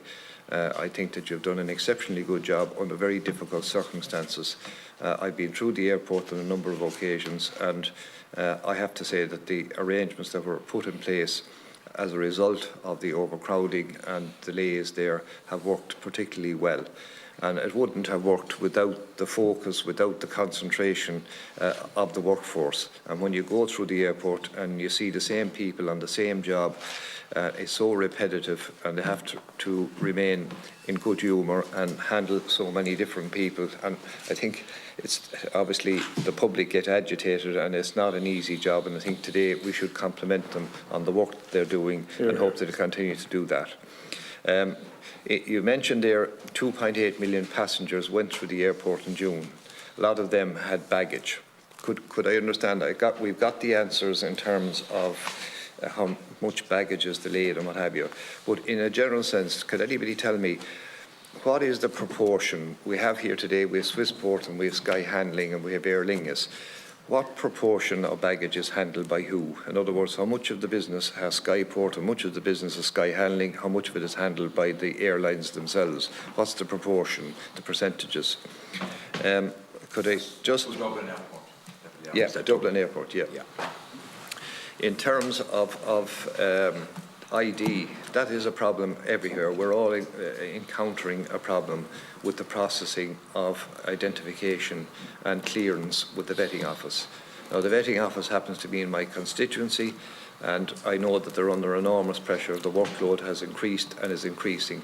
But I think, Chairman, it's high time that our committee brought in the Garda and the Department of Transport and had a full and open discussion about the vetting process and the level of resources that are required to bring it up so that these people can get an adequate response.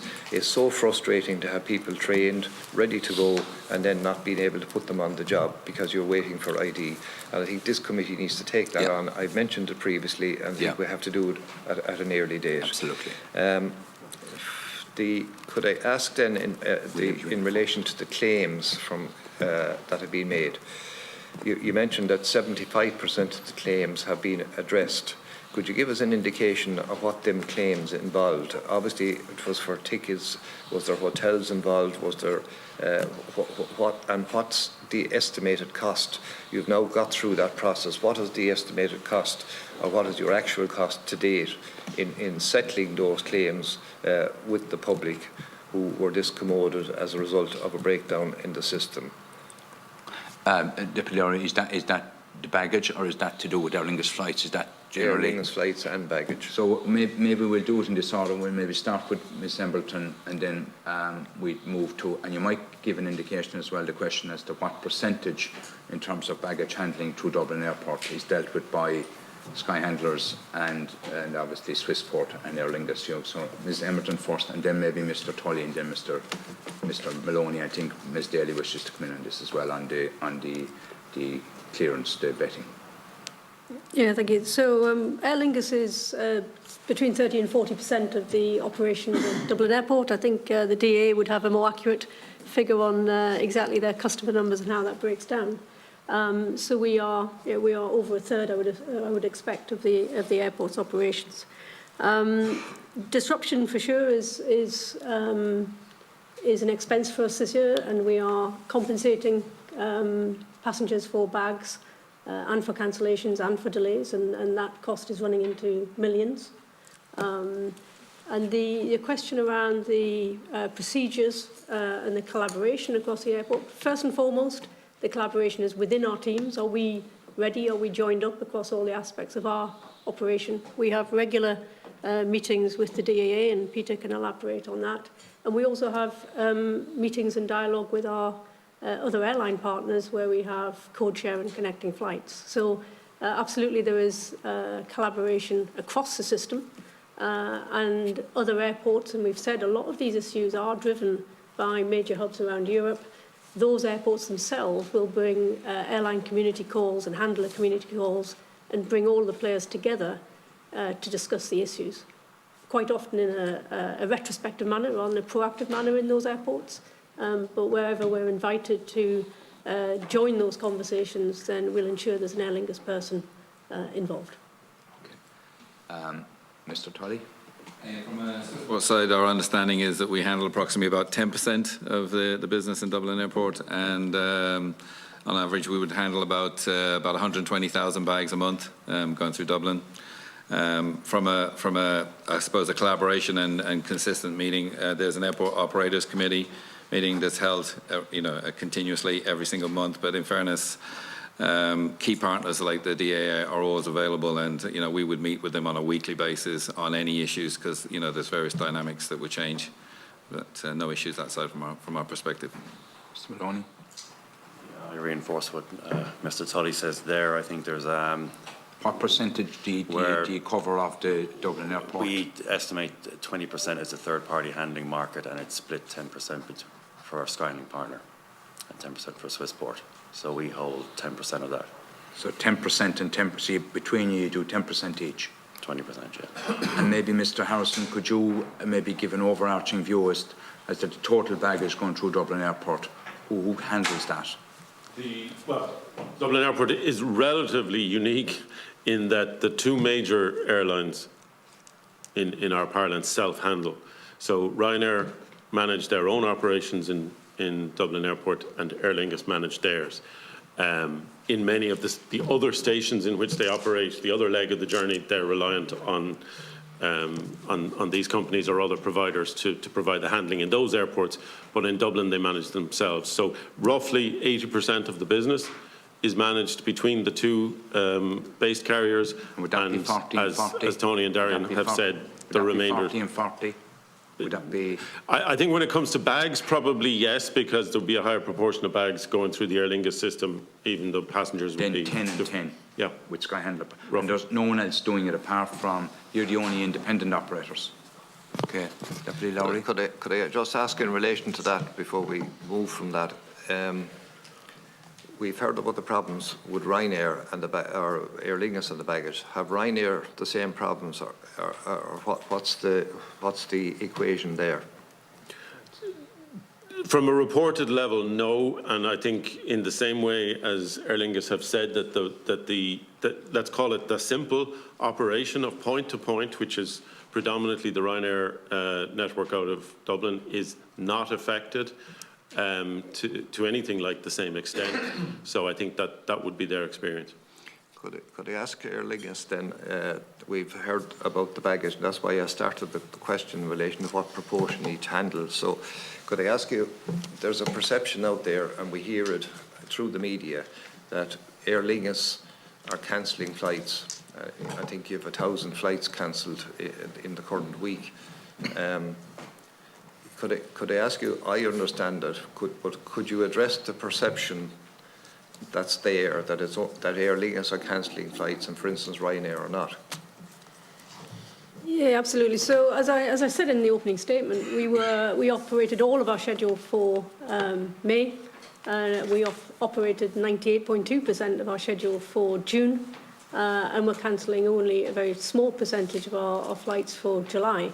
And you compare that to other airlines where we are seeing 7, 8, 9, 10, 14% in EasyJet's case of cancellations. So relative to the broader European landscape, actually Aer Lingus is cancelling very few flights.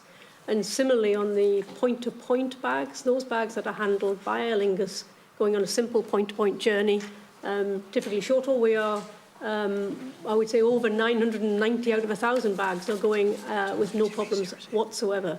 It's the connecting flights and the connections from other airports that are causing us issues and causing that extra workload that we are trying to deal with. Just back to the question in relation to claims. What type of claims have you dealt with, and what is the estimated cost of this process? I'll just ask Louise to take that question.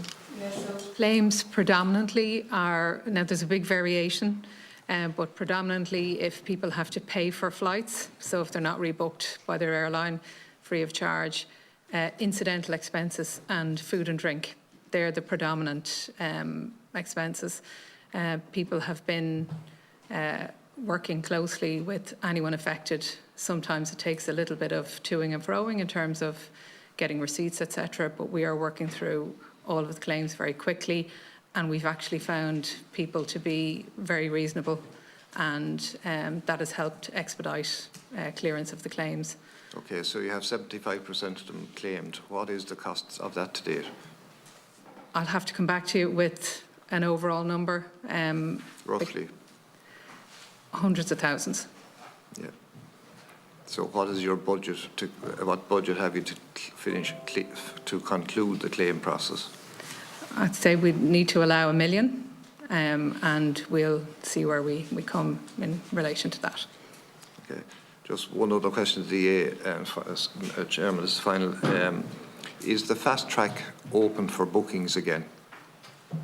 We took fast track off wholesale, as in where we sell it directly, and we haven't put that back on sale as yet. That's among a number of things that are under review, given the stability of the system. But we didn't want to put undue pressure on the system through the direct sale of fast track. Okay. Summary, briefly, yeah. Deputy Larry, just to clarify on the number of cancellations, it's actually only a handful of flights per day. So just to give you a sense... What's been the total number you've cancelled today? Well, just to give you a sense, in June we planned to operate 8,353 flights, and we operated 8,130. So that is slightly over 200 flights in the entire month. So it is in a small number of flights per day rather than the scale you referenced. Is it correct that you've cancelled 1,000 flights to date? I'm not familiar with that statistic. That's a figure in the media. Well, we operated 100% of our planned operation in May and 98.2% in June. 200 flights in the month of June. What do you anticipate will be in July? The rate of cancellation is tracking slightly ahead of that in July, but only slightly ahead of it. We're still in the small single-digit number of flights per day. If I could just clarify, last week we cancelled 20 flights, 20 sectors in total. That's 10 round trips. Okay. I'll now move to Senator Jerry Harkin. Senator Harkin, you have 10 minutes, 9 minutes. Thanks, and thanks all very much for coming in. I think you can see by the attendance at this meeting that it's clearly a topic that's exercising us and all of our constituents and the travelling public generally. So just to thank you all for your opening statements, and I was listening and watching you as you gave your contribution and the toing and froing, and quite a number of my questions are answered. And I think the point Deputy Larry made about the fact that we've brought in the 2 baggage handlers who are dealing with about 10% each of the volume, and I suppose we have our Lingus here indirectly through Miss Embleton and Mr. Moriarty and so on. But you know, you're a relatively small part of the overall baggage handling that happens at Dublin Airport. Would it be fair to say, just on that point, that the vast bulk of the problems are transfer flights? Is it that flights that are not direct flights? So somebody's coming from Greece via Zurich to Dublin, and they arrive, but their bag gets lost somewhere en route or via Istanbul? Or is it the point-to-point reference that Ms Embleton made? Is it the same if you're just doing an Air France flight Dublin Charles de Gaulle or Charles de Gaulle? They're not causing. Are most of your bags that are caught up transfer flights?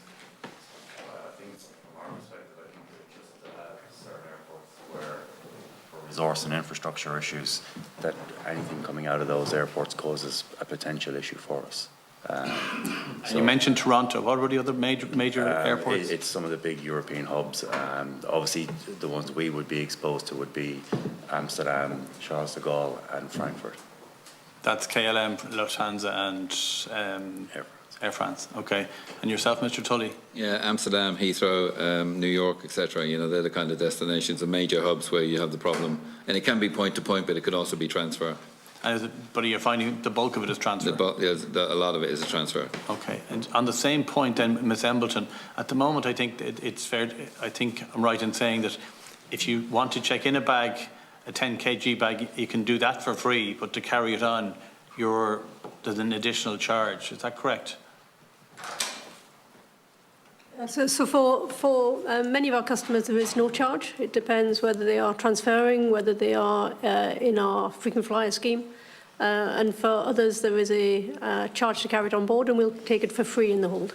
That's what I'm saying. So effectively, to carry it on board, people have to pay a surcharge. It's free to put it in the hold, which means they have to turn up that bit earlier, check in the bag, and potentially then lose the bag. And I accept your point about point-to-point being less problematic than transfer, but effectively you're charging people for the privilege of carrying it on board more than putting it in the hold, which potentially is creating other problems for both yourself and the passenger further down the line. Yeah, it's free for transfer passengers to to take their bags on board. What we find in a typical short-haul when you say it's free for transfer passengers, so what do you mean by that?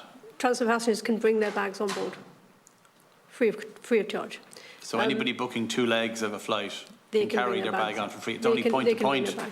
If you think about a short-haul aircraft, there is insufficient overhead baggage space for every passenger to bring a bag. So we can't have every passenger travelling with their bag with them in the aircraft. And actually we see a lot of operational benefits in terms of avoiding delays, as customers previously would come on board with bags that couldn't fit into the aircraft. So we see quite a significant improvement actually in our operational performance and our punctuality when not every passenger comes on board with a bag. That's kind of pre what's happening at the moment, though, is it? Well, it would still be the case there's insufficient overhead bin space to cope with every bag. Personally, I did travel Aer Lingus in March, and I did check in the bag, and I was delighted I could check in the bag because I don't have to do half the hassle at security, because I can put in my liquids and get rid of everything and just travel through the airport with, a phone and a laptop or whatever. So I think there's a benefit to it, but effectively at the moment you're incentivising people to put their bag into the hold, and that may be then causing problems with baggage handling. And to be clear, passengers can bring small bags that can go under the seat in front, and we would strongly encourage any passenger to be travelling with their keys, their car keys and so on, to have them with them on board, and if necessary put them under the seat, given the disruption that we are seeing across the system at the moment. Yeah. Just in terms of, there was a reference to a flight last week, Lanzarote flight, I think with privilege style, we're operating on your behalf. And it was too large to land at Dublin Airport or something. Was that because the main runway was closed, or what was the issue there?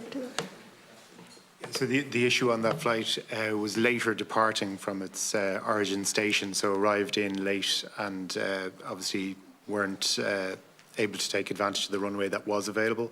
They diverted to Shannon then to uplift fuel and then await the reopening of the main runway at Dublin. And the extra, and I saw one yesterday, I think it was High Fly from Paris or something. Are you using a lot more, if you like, wet lease aircraft at the moment, and is that more than normal?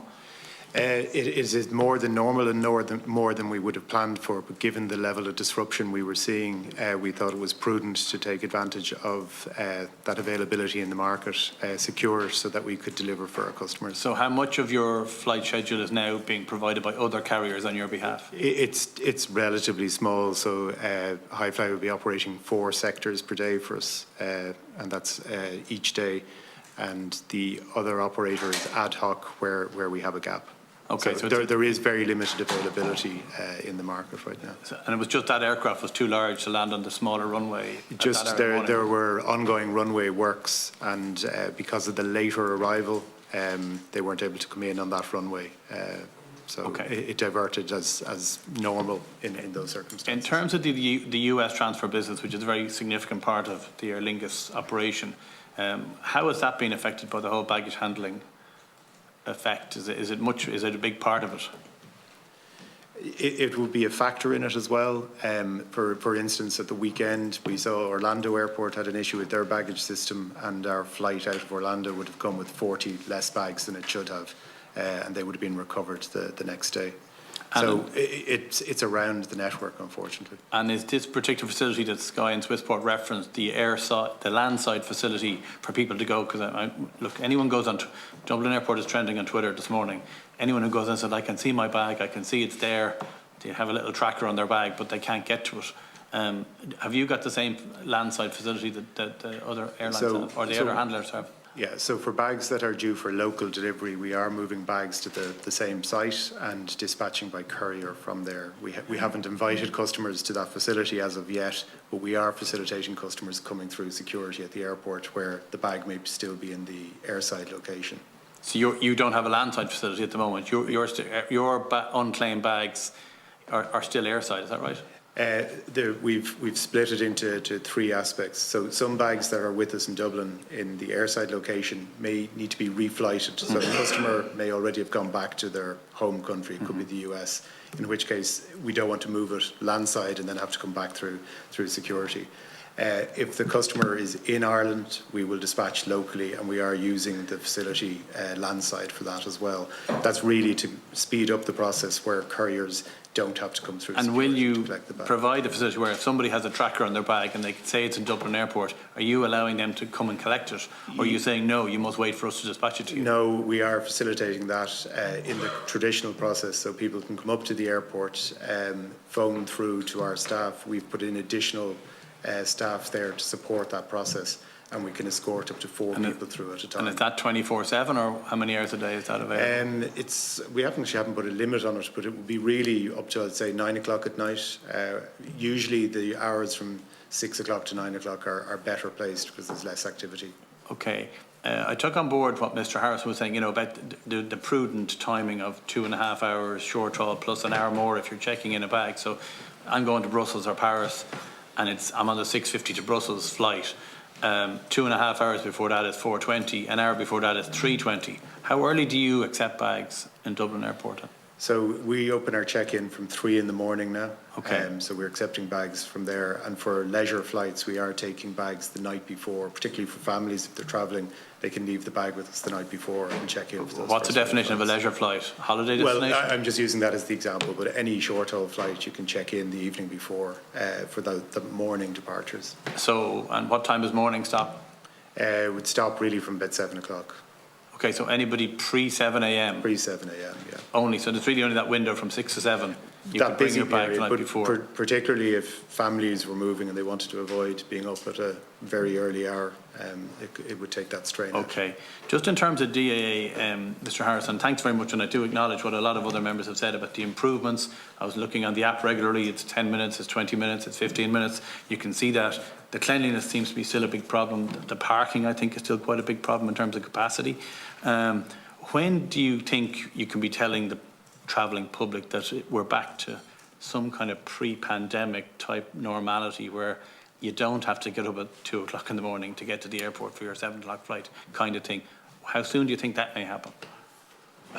I think there's two factors at play. One is the advice that's given, and the second is the general level of anxiety whereby people essentially are not heeding the advice. We would see that well in excess of 50% of passengers are still presenting well before the advised time.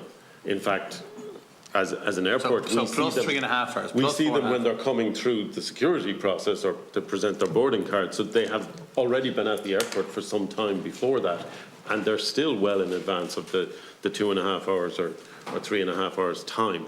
So I think, personally, I think there has to be a level in which people have gained sufficient assurance from their own experience and the experience of others, and perhaps the commentary in the media and social media, that a general level of calmness is there. Formal advice change from the 3.5 to 2.5, 3.5 long haul, 2.5 short haul. When will your advice change to the public that you can now come? You're saying an average 45 minutes. When will your formal advice change?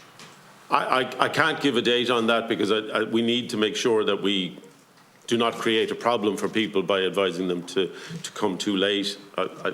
We've sort of gone through the logic of the steps that are required. So at the moment, allowing, with contingency, allowing more than an hour to go through security is still prudent, with the other elements of getting to the gate, etc. You're making a formal announcement today. I was hoping it might come to me, but it's actually going to go to Sorry, I'm saying that's the amount of time that we are allowing people to have, which is allowing for the fact, as I said, over 90% are going through in under 45 minutes. We need to give a general message to all passengers. Clearly, if we look at the app at the moment, there are passengers going through the terminals in 10 minutes or 12 at the moment. You're almost a victim of your own success, which is a good thing. Just final question, if you don't mind, Corry. Just in terms of, obviously the new control tower is there, which is great. The new runway is about to be in the next month or so, which is also great. I was talking to a country manager of one of the long-haul airlines who said, we'd love to bring in a couple more flights a week, and we have the slots, but we don't have the baggage handlers, we don't have the check-in agents, we don't have the airbridge operators. How is that hindering your ability as Dublin Airport to sell yourselves in terms of having the handling partners, and equally to Sky or Swissport? Have you got the staff to bring in new business or accept new business if it's coming looking to be here? And the final question then, we were down in Shannon Airport as a committee, and we saw the new baggage screening, the cabin baggage screening, which I know is extremely expensive and extremely heavy, but it is a game changer in terms of larger liquids, much quieter, less confiscation, less bags needing to be pulled and so on. When do you see the baggage screening coming into Dublin Airport? And when, I suppose the other point then, just about how can you handle new business? And finally then, is there a capacity constraint in Dublin Airport, and where are you relative to that capacity constraint? Thanks. In relation to business development, essentially business development in aviation is a relatively long game, so we are in discussions with airlines all of the time in terms of opportunities. I think the summer activity has taken everybody in terms of the level of demand by surprise. So I think while we would always be grateful for more business, I think the capacity challenges that we've already experienced have been part of the reason why some of that capacity hasn't been delivered, whether it's because of cancellations or particular airlines changing their plans. So therefore our focus will be on ensuring that we can bring about that additional business next year and in the years after. We have the way that capacity is managed at the airport is through essentially the slot allocation process, which is supported by a number of capacity triggers that are available. Runway capacity is typically the most frequently or the most constrained of those. So that determines the level of activity and within is there a planning permission limit on the airport operation? I have to conclude here, Mr. Harrison. Is it 30 million or 35 million, or is there a capacity constraint on the airport? There are planning elements in place, but given that, as we know, the level of activity across particular hours is far greater than at other times of the day, it's very difficult to explain that in an annual baggage screening, I suppose, is the final point. We will be trialling the technology that you've described there in the coming months in Dublin Airport to look to deploy the best technology. Can I just add, Ms. Embleton, you made reference in your initial opening statement about infrastructural deficits at Dublin Airport. So as we're just speaking about, you might just comment on that area. Yeah, absolutely. And I think this is a subject we should come back to when these current issues are behind us. Aer Lingus has aircraft on order. We want to grow, we want to build a hub. It's absolutely fundamental that the airport facilities are able to accommodate that growth. Runway slots is one thing, but the infrastructure, the stands, the screening, all contribute to a working, functioning airport. And we do need to see the capacity of the airport expand as airlines try to bring more passengers in. And we're going to do a piece on aviation in terms of policy. Obviously, you know, we have airports in Shannon and Cork as well, so you're very welcome. I'll now move to Deputy Joe Carey. Deputy Carey, 10 minutes. Thanks very much, Chairman. I want to thank our witnesses. I think it's a very worthwhile meeting. I just want to return to the mandated cap in Heathrow and the impact that that's having, particularly on Shannon Airport. As I understand, we've 23 different slots like Aer Lingus holds for use in Heathrow. Is that correct? 23 slots? Okay. And how many of those slots are allocated to Shannon? Normally, we have 3 per day services between return services between Shannon and Heathrow. Recently, because of the mandated cut, that has had to be reduced to 2 per day. But typically, we're trying to reaccommodate passengers who are disrupted by that cancellation on services on the same day, and largely we're managing to achieve that. So the disruption is minimised in that respect. Okay. How do you decide then which route you chop for a particular day? And where do you decide it's Dublin or Cork or Shannon? Well, it's firstly we don't wish to do it. It's mandated, and on balance, the cancellations that we've effected in Dublin Airport have significantly outweighed those in Cork and Shannon.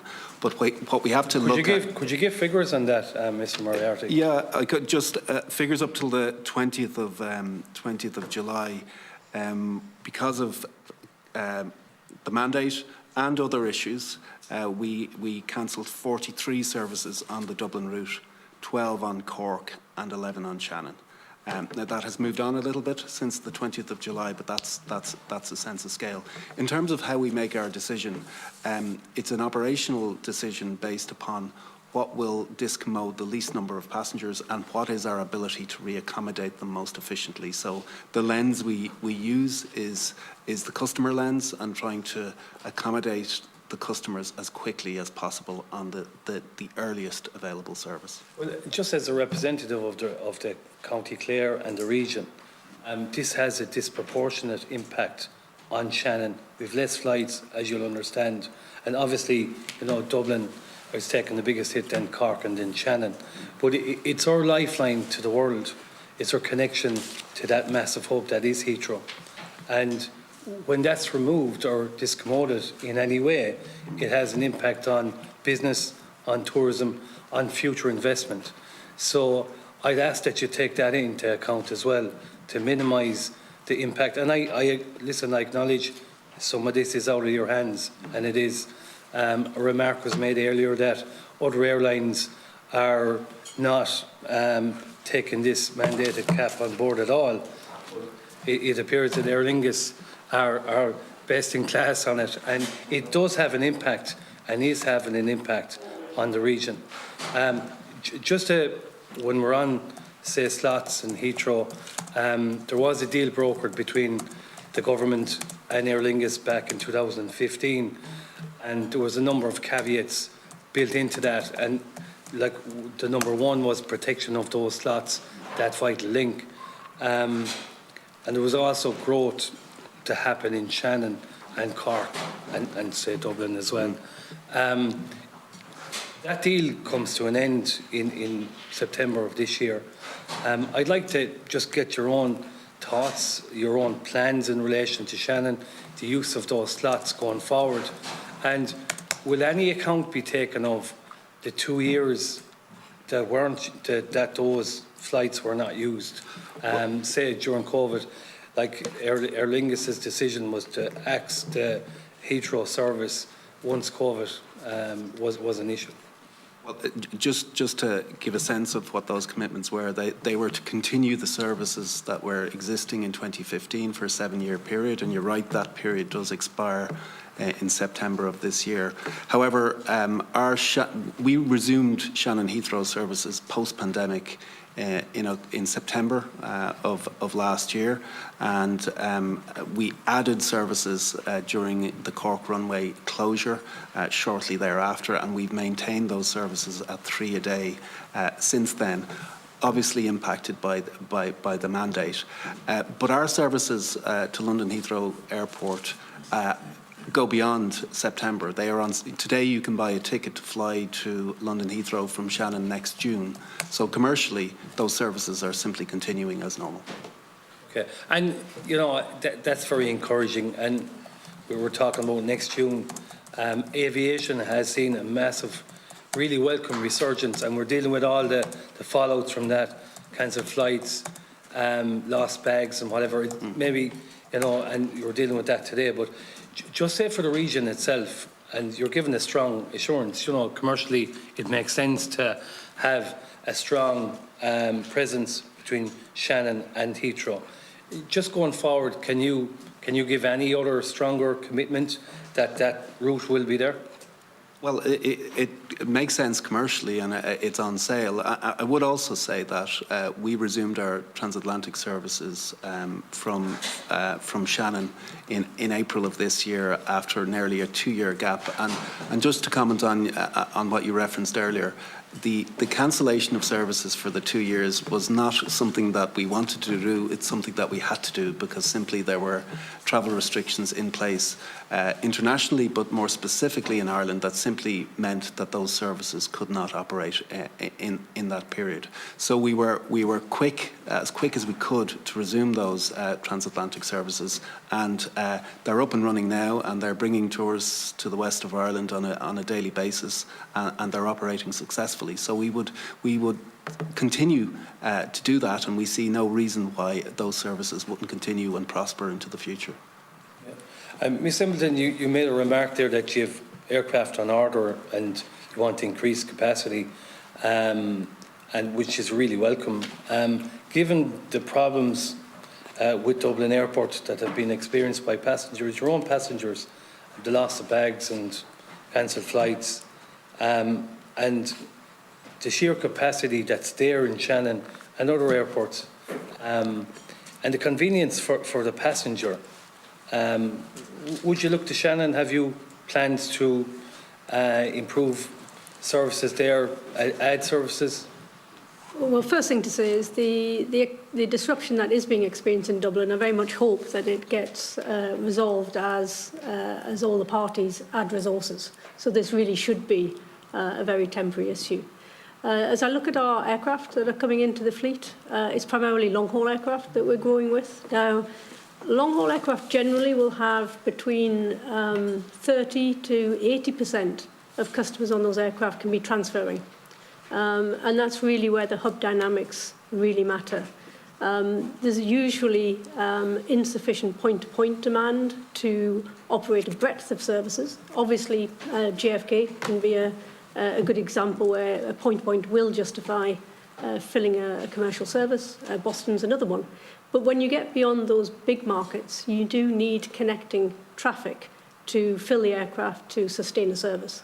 So typically, you get the breadth of services from the hubs because they can draw on that broad short-haul network to provide enough onward passengers to supplement the point-to-point passengers and make a service viable. So there will always be a much easier case for going long-haul out of a hub than there would be out of another airport. That said, every time we get an aircraft in, we will look at where we think we can deploy it profitably. So I wouldn't rule anything out at this point. Just prior to COVID, you had plans in place to have Barcelona and Paris added to the schedule in Shannon. Are you looking at those again? Well, we did take, by necessity, quite a significant cut in our short-haul fleet over COVID. And that fleet is not being immediately restored as we're looking at the balance sheet and the capital constraints that the airline's facing. So we have less short-haul growth in the near term. But as we come out of COVID and as we rebuild the business, we'll obviously be looking at that again. And once we get new short-haul aircraft in, then we have the pleasure of looking at where we can best deploy that. Okay, and just in terms of the disruption, a lot of people would say to me, Lingus have cancelled a lot of flights, whereas Ryanair haven't, and they're their two big carriers. Some people who have worked with Aer Lingus in the Midwest region would say that a lot of these flights are being cancelled because Aer Lingus simply don't have the headcount. COVID has been blamed, but it's the available workers within Aer Lingus. A lot of them, some of them have been let go. Is that a fair enough remark? Or no, I know, like you chopped the base in Shannon. That's simply you know, there was 82 people working there. I know there's something like 31 have managed to transfer to Dublin. But is that having an impact on Aer Lingus deciding to cancel flights? No, not at all. So as I said earlier, we said we would operate 90% of our capacity for the summer peak. We resourced to that. Indeed, with our pilot community, we have 6% more pilots than we had in 2019. And all of our areas have been resourced for the schedule 6%. That we were intending to fly. Just there in terms of... And in terms of the cancellation, so the number we shared earlier, 10 round trips in a week. We are cancelling way less than other network carriers. And as we said earlier, it's the network and connecting impact of disruption at hubs that are causing the issues. In terms of just a headcount, could you just outline how many people, if you have it there, in 2019 that you had employed in Aer Lingus, and how many do you have now? So I think Lynne and the breakdown across the cohorts.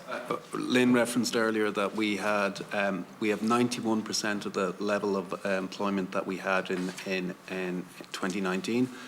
And currently we have 81% of the level of passengers that we carried in 2019. How many planes do you have functioning? So there should be another stat for that. How many of the planes, the number of planes you had functioning back in 19, do you have functioning today? As Lynne mentioned, we have a smaller short-haul fleet than we had in 2019. I think we've... 33 aircraft. Yeah. We had 40 before operating on short-haul before COVID. Sorry, Deputy Kerry.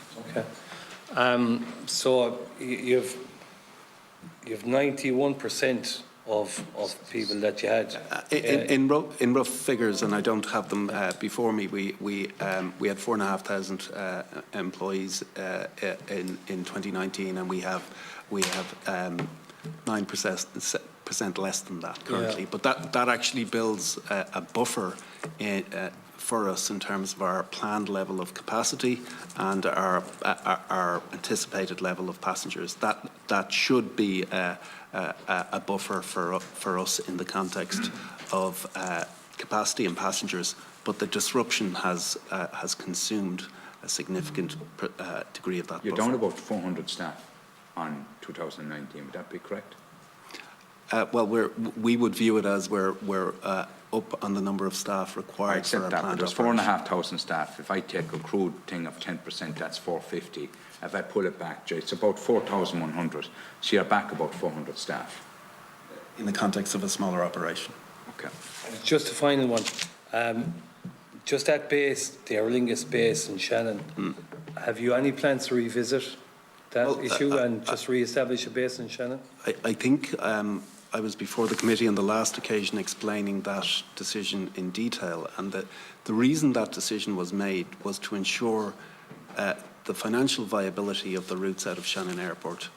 Shannon Airport, London Heathrow and transatlantic service, and that decision was crucial in terms of ensuring the resumption of services out of Shannon Airport. So, looking at our, the requirements for those services, closure of our crew base, cabin crew base in Shannon was essential.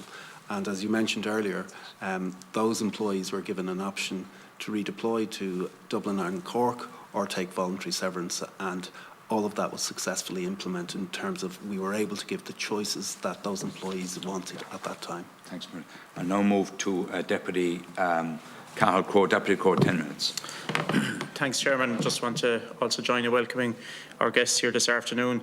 So there's a few points I'd like to kick off with. I think it's been a great political failure on Shannon that Aer Lingus was sold, and that there was a tied-in agreement that there will be a landing slot retained for Heathrow up until the autumn of 2022. We're on the cusp of that time period, and we have absolutely no certainty. And we've heard Mr. Moriarty just a few moments ago say that it's commercially viable. People are buying tickets, people are flying that route, but the certainty goes out of this route from the end of September onwards. Can you give us any better certainty, Ms Embleton or Mr Moriarty, that you're committed to having Heathrow slots dedicated and ring-fenced for the Shannon service? Ms Embleton? We, as Donald said, these services are viable for us now that we're coming out of COVID. We have absolutely no intention of changing that. Within IAG and Aer Lingus, are any slots absolutely pinned down to a specific route? I know the Shannon one is because of an agreement with government. I know that one is. But in terms of all your other services, do IAG or Aer Lingus have actually ring-fenced, dedicated, committed to slots in Heathrow that they don't deviate from? Does Dublin, for example? The slots aren't dedicated to specific routes. The commitment that Aer Lingus made was that we would replicate the services that were operating in 2015 for a period of 7 years. And as you say, that expires in September. We have also committed, as part of that transaction in 2015, if we're to dispose or encumber any Heathrow slots, we require the consent of government, essentially the Minister for Transport and the Minister for Finance. So slots can't be disposed of without that consent. But the commitments in terms of specific operation of those slots expires, as you say, in September.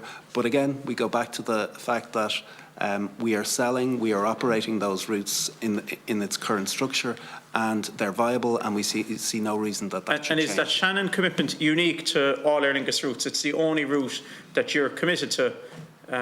You've no commitments to Dublin or Cork or any other airport. Is this unique? This commitment to have a Shannon Heathrow service till the end of September, is that very unique? No, we were required to replicate all of our services from that existed in 2015 in and out of Heathrow Airport. We were required to maintain them for a period of 7 years. The fact is we actually grew them.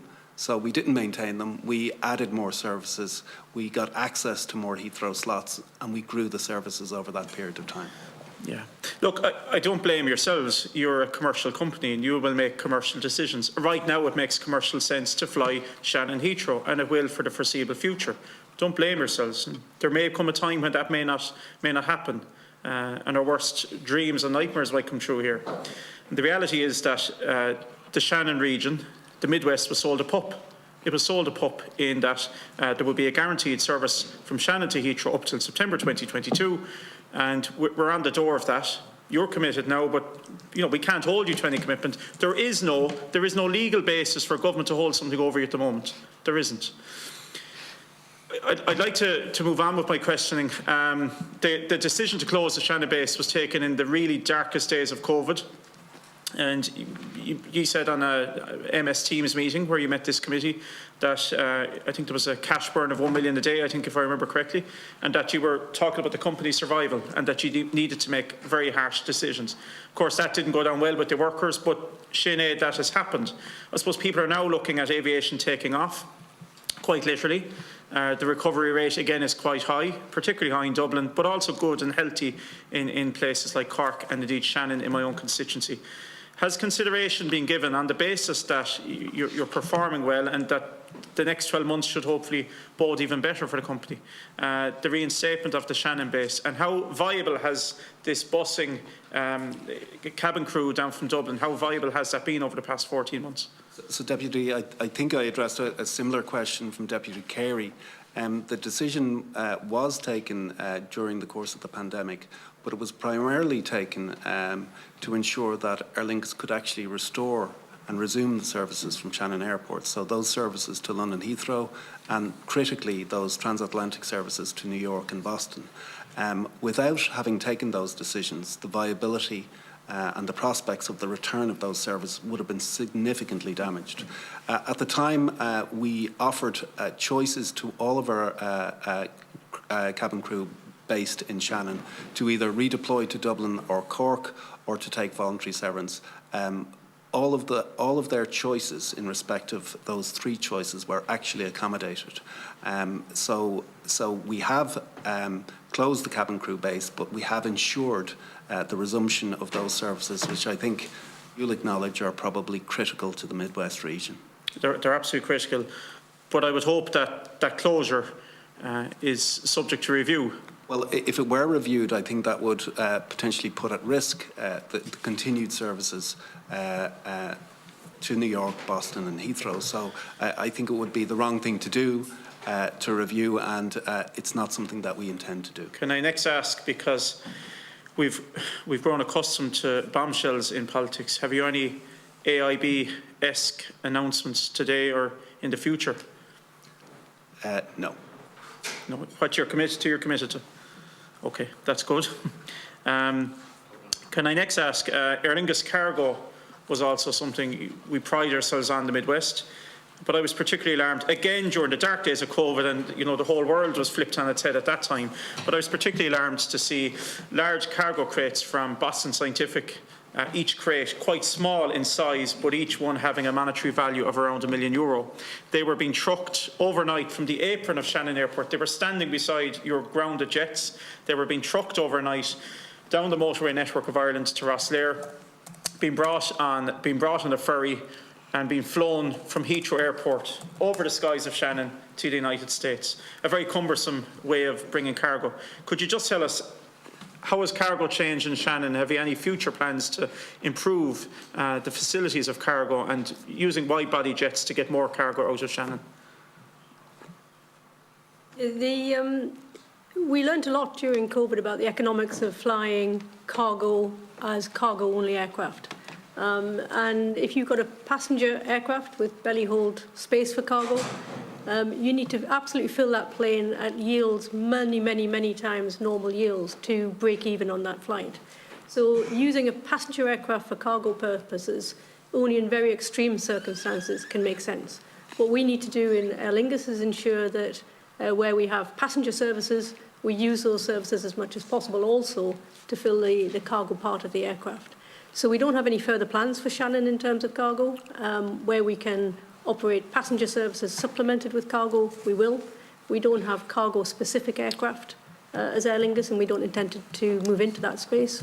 So it's about utilising the network that we do have and ensuring that the belly hold of the passenger aircraft are filled with cargo as much as we can. Thanks, Ms. Embleton. Can I ask Ms. Embleton, do you consider Aer Lingus to be an Irish airline? I do. And does the Shamrock matter, do you think?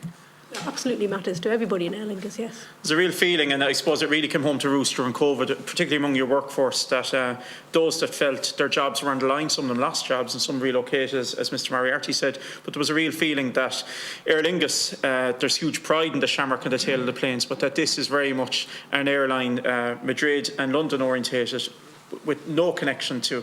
Somebody, in fact, said that IAG headquarters probably wouldn't even know where Shannon is. Well, everybody in Aer Lingus does know where Shannon is. And I came to this committee during COVID and said it's absolutely our intention to reinstate the services to Shannon, and that's exactly what we did. And we're selling flights to Shannon and expect to continue to do so.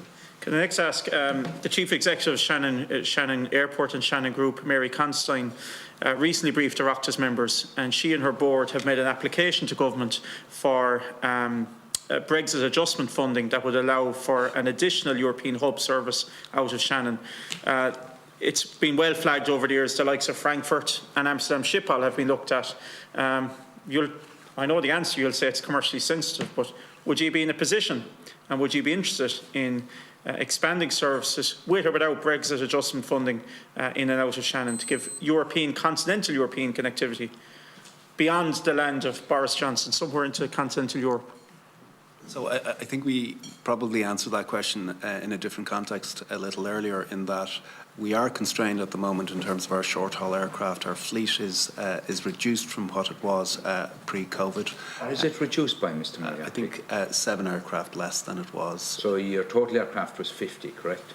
No, it was 40 in terms of short-haul aircraft, and I believe it's 33 now. 14 short-haul and long-haul?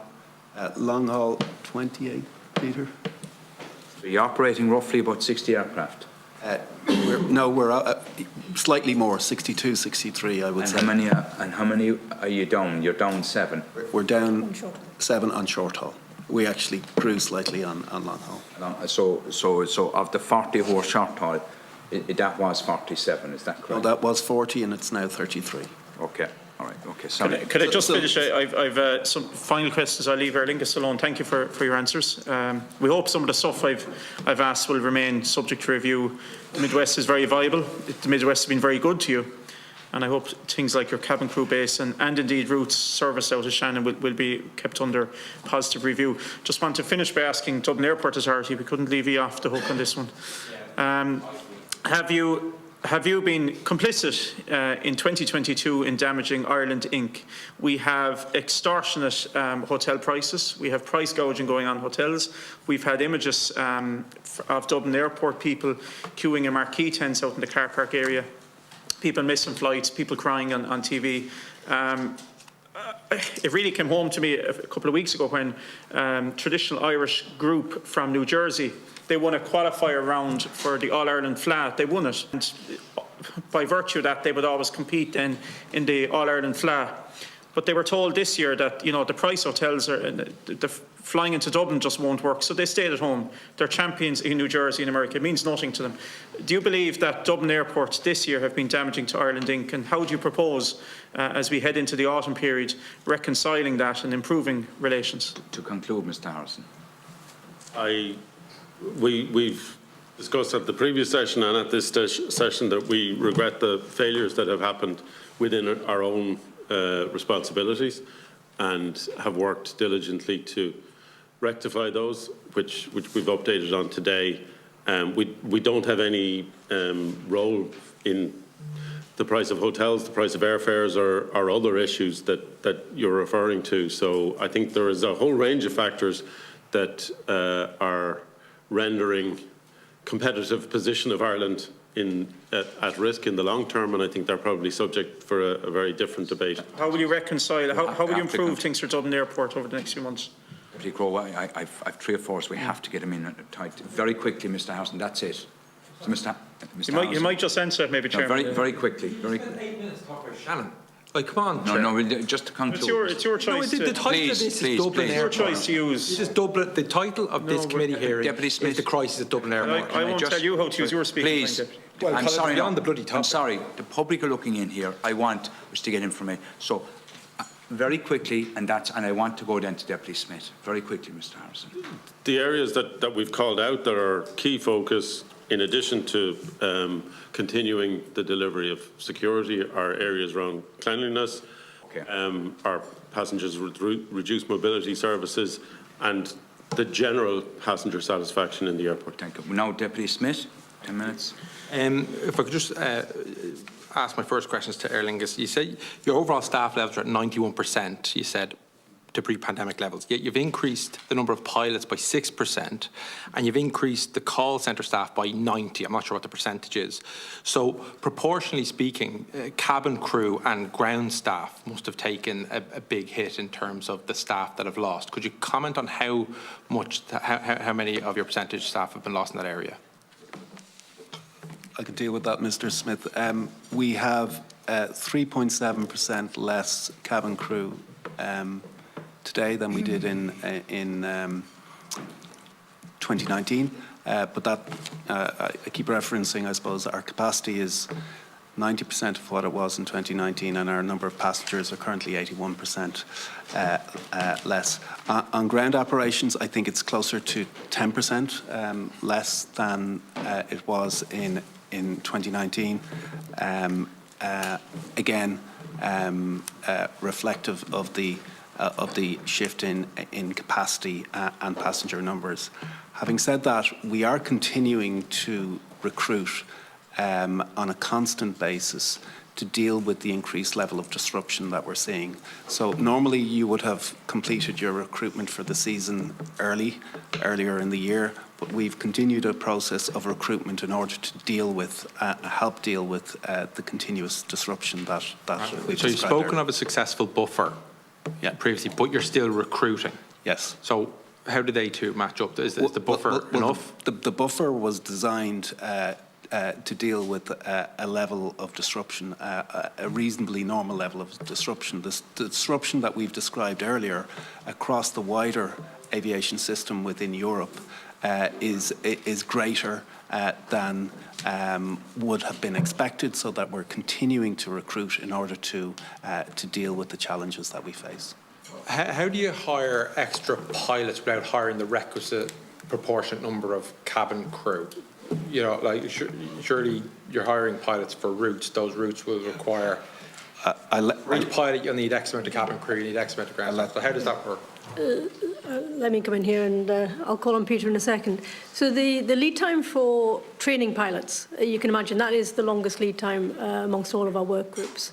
So as we look at our growth plans and we look at our future aircraft, we're making sure that we've got sufficient pilots in the system to fly that. Now, at the moment, that actually gives us more pilots than we would normally need to have for the level of operations. So that gives us an extra buffer in pilots.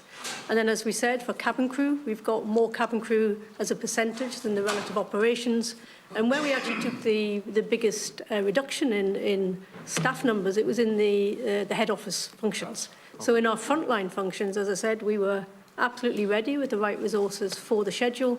But then when we noticed the disruption occurring across Europe in particular, we took the decision, rather than stopping recruiting because we'd met our requirement for our schedule, we took the decision to continue to recruit because we could see how much extra pressure it was putting on our ground teams, our crew teams, and our call centre teams.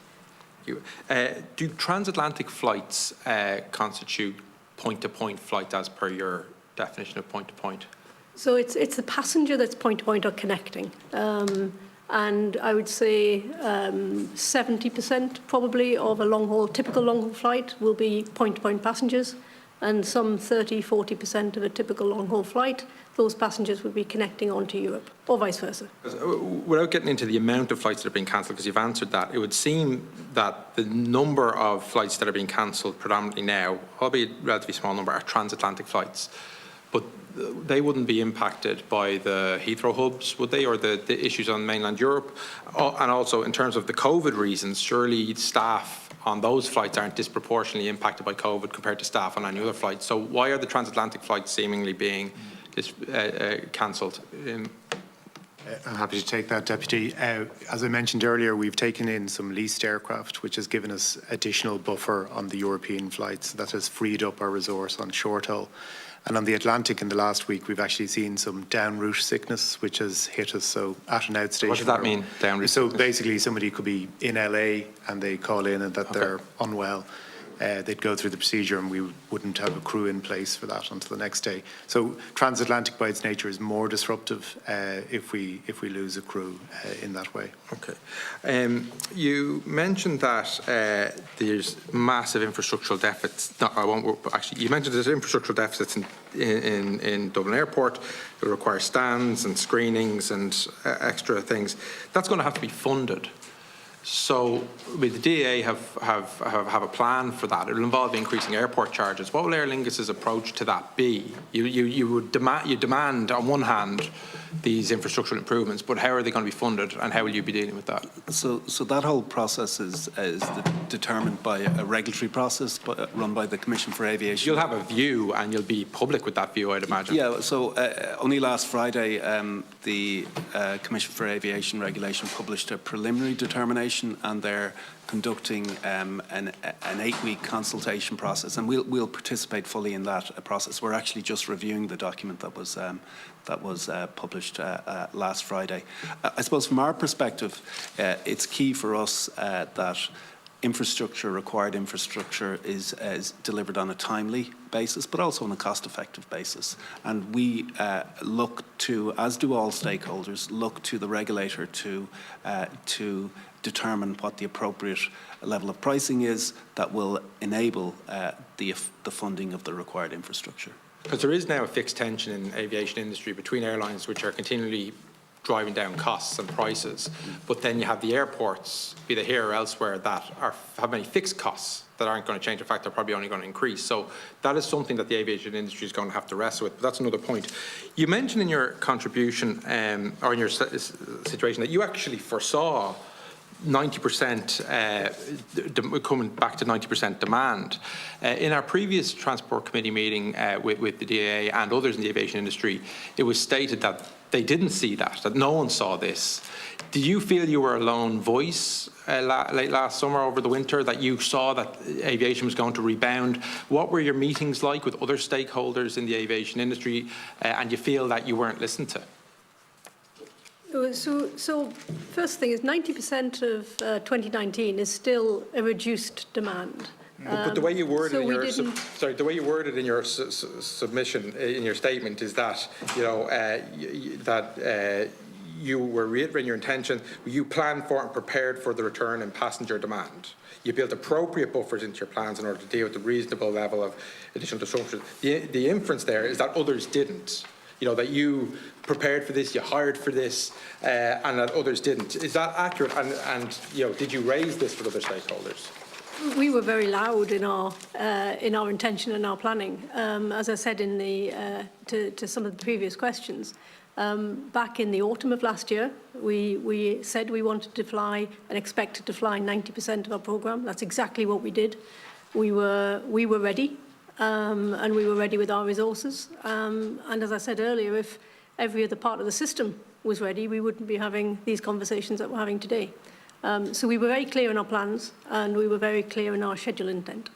I asked the DAA, and is that accurate? Did you feel that Aer Lingus, as a major stakeholder in Dublin Airport, were saying that late last year? And did you have a differing view as to how aviation was going to recover? And did you feel that they were prepared and you weren't?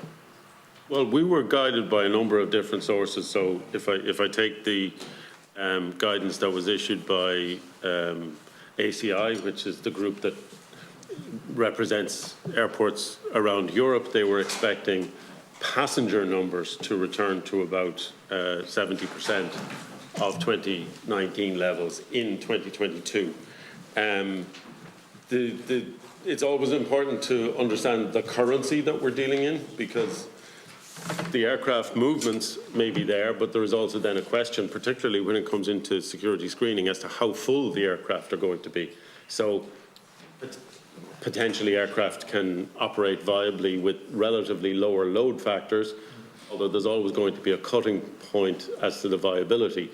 So in general, the industry would have expected, and indeed when we started to see statistics in Dublin outperforming those averages, that was on the high side. I think what has definitely taken us by surprise, and I won't speak for others, has been the sustained level of demand that has been essentially filling pretty much all of the seats that have been put on. So where capacity is back to 90%, the load factors are back to 90+% in peak summer as well. Right. And I have 1 minute left, don't I, Chair? Could I just ask the DA then, just in terms of the training of the security staff, and again, just to acknowledge the great strides that have been made this summer from where we were earlier in the summer at all levels, but the workers, the security workers, are being lauded by people who are going through in terms of doing great work. But in terms of the training for the new workers who are coming in, some of them went on with a couple of weeks training. They need to do a few more weeks training, I understand, to get accredited. Then there's incumbent workers who need to have their accreditations extended. What's the plan for both those cohorts of security workers? And also, I understand in the terminal buildings, there's this collection of bags is being held, and that due to perishable items in the bags and due to stuff, that the environment in that room and the environment around it isn't great, to be honest. Can you just comment on that? And is this whose bags are these? Are they Swissport? Are they Sky Handlers? Are they Aer Lingus, Ryanair, or all together? Well, look, just in terms of the security question, our ambition and our process would be to have all of our security screening staff trained to the fully requisite levels. As we have brought staff in and as we were short of numbers, in some cases we needed to bring people up to a particular level of standard so that they could be deployed and utilised, as opposed to held on extended training periods, and of course also to free up the ability to continuously train existing staff. So that is still in process as we bring staff in place, but we're not changing our modus operandi within the overall environment. In relation to bags, as this issue has grown, and I think you've seen the statistics about the volumes coming in, broadly matching the volumes coming out, so not making a big dent in the facility that's there. We have worked with the handlers to effectively relocate those bags into a more convenient area for processing. Initially, in many cases, the bags are everybody's, and they need to be separated by airline, by handler, and then within the systems of the airline or the handler, the tracking of and matching to the individual passenger can occur. I apologise to Swissport and Sky Handling for not having enough time to ask them questions, and thank them for coming. Do you know what? No, I'm going to give you a small bit of latitude. No, I'm okay. No, I'm okay. No, okay. I'll then move to Deputy Darren O'Rourke. Thank you, Deputy Smith. Deputy O'Rourke. Thanks. And thanks to the witnesses for attending today. And can I just pick up on that point in relation to the projections with Aer Lingus, because it's one of the key features of the last time DAA were here, and they could, in fairness, and have done again today, pointed to a number of industry indicators and departmental indicators. Had Aer Lingus, and I presume some of your competitors as well, because they seem to be on a similar trajectory, had you additional information or market information or survey information, and how did your projections fare out? So you planned for 90%. Have you reached 90%, or what percentage have you reached? Thanks. Yeah, so we didn't have any crystal ball, and having been effectively grounded for 2 years, we weren't entirely clear what the demand was going to look like. But what we wanted to do was get Aer Lingus up and running again, up and flying again, and therefore we committed to the schedule. As I said, we planned for the schedule, we resourced for the schedule, but it was never our intention to fly empty aircraft. So we expected those aircraft to be filled, particularly in the summer peak. We had less confidence around the shoulder periods, but we were confident that leisure demand, there was built up leisure demand, and we made the assumption that we would provide the capacity to service that market. So we did still have, we were looking at other industry data that said 100% restoration was unlikely to happen in 2022. but we did take a view that 90% was going to be a fair assumption for 2022. And as I say, we weren't ever intending to fly empty aircraft. So with the capacity came the expectation that we would fill that. And if last week's load factors, so the percentage of seats filled, was around 90%, which is healthy for this time of year. Okay, well, I'll just make the point, Chair. I think at the very least there is opportunity there, because obviously the providers, the airlines, provide the service, but also induce the demand to some degree. The service are there and people avail of them. I think there's certainly at least an opportunity to improve in terms of, you know, market projections and demand projections. I think there's opportunity there for. I think so. Can I turn to the DAA and just ask a question in terms of the 1,400 people, or in the region of 1,400 people that were affected by the issues on May 29th and missed flights. You say 75% have been dealt with. What advice would you give to somebody who has sent 13 emails, filled in the requisite forms, but hasn't seen progress on their request? And would you expect there are many people in that situation? I don't know, Miss. I'd be surprised and disappointed if there's anyone in that situation. I'm aware of one or two individuals who sent in emails and felt they weren't responded to quickly enough. But what we're getting now, being honest, is very positive feedback from people around how quickly they're being dealt with. We have a team who are working tirelessly on this and really trying to expedite refunds, and you know, the rate of refusal in terms of applications is less than 1%. So we are working our way through them, and I'd say if there's anyone in that kind of situation, you know, they can contact me or Kevin directly, and we'll deal with it. But I'd be surprised. Yeah, well, I'll be happy to pick up on that. Which when do you expect? And was the figure 1,400, or what is the number? So 1,400 was the estimated total of missed flights. Yeah. We've had 702 claims. Okay. 702 claims that are now in process. But the average number of people, you know, now this is an average going across, is about 1.9 people per claim. So you're up nearly at that, almost exactly at that 1,400 number. So we think we've the vast bulk of claims in. And you said 75%. When do you think you would be at 100% on those? When you say 75%, are they processed and so resolved? 75% closed? Are a good proportion. The majority are closed, and then there's some that are, we anticipate we'll close in the next 3 weeks. And then we would hope to have everybody cleared and done by the end of August. That's our aspiration. But just one thing, you made reference to Deputy Lowry earlier that it's in the €100,000 paid out. You expect it'll be $1 million it'll probably come to when you get all the claims paid. But if there's 702 processed, and you said that's the total number of applicants. The total number of applicants. How many of those are currently paid? Paid about 44% of them. So what's that numerically? 313. So 313 of the 702. So that means there's about 389 left, correct? So therefore, how are you getting from 100,000 to 1 million? No, hundreds of thousands. I think the paid out. Chair was what upper budget were we allowing? And the answer was up to 1 million of a budget to fully compensate all of the claimants. No, but how much have you paid out to date? I'll have to come back to you with the exact. But do you anticipate?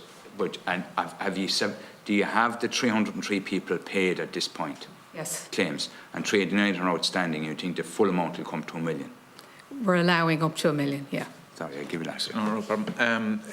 Thanks for that, Ms. Bannon. And just in with the DAA, so a big issue that that people continue to identify is the issue around cleaning and cleanliness, and you made the point that there was some redirecting of staff. When might we expect, or might passengers expect, that normal service might be resumed in terms of those standards?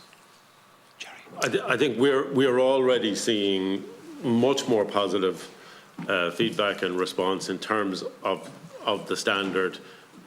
Certainly not satisfied that that is being addressed consistently all day, every day, and we won't be until we get there. But we believe that the standards have already improved and will continue to do so over the coming weeks. Okay, yeah.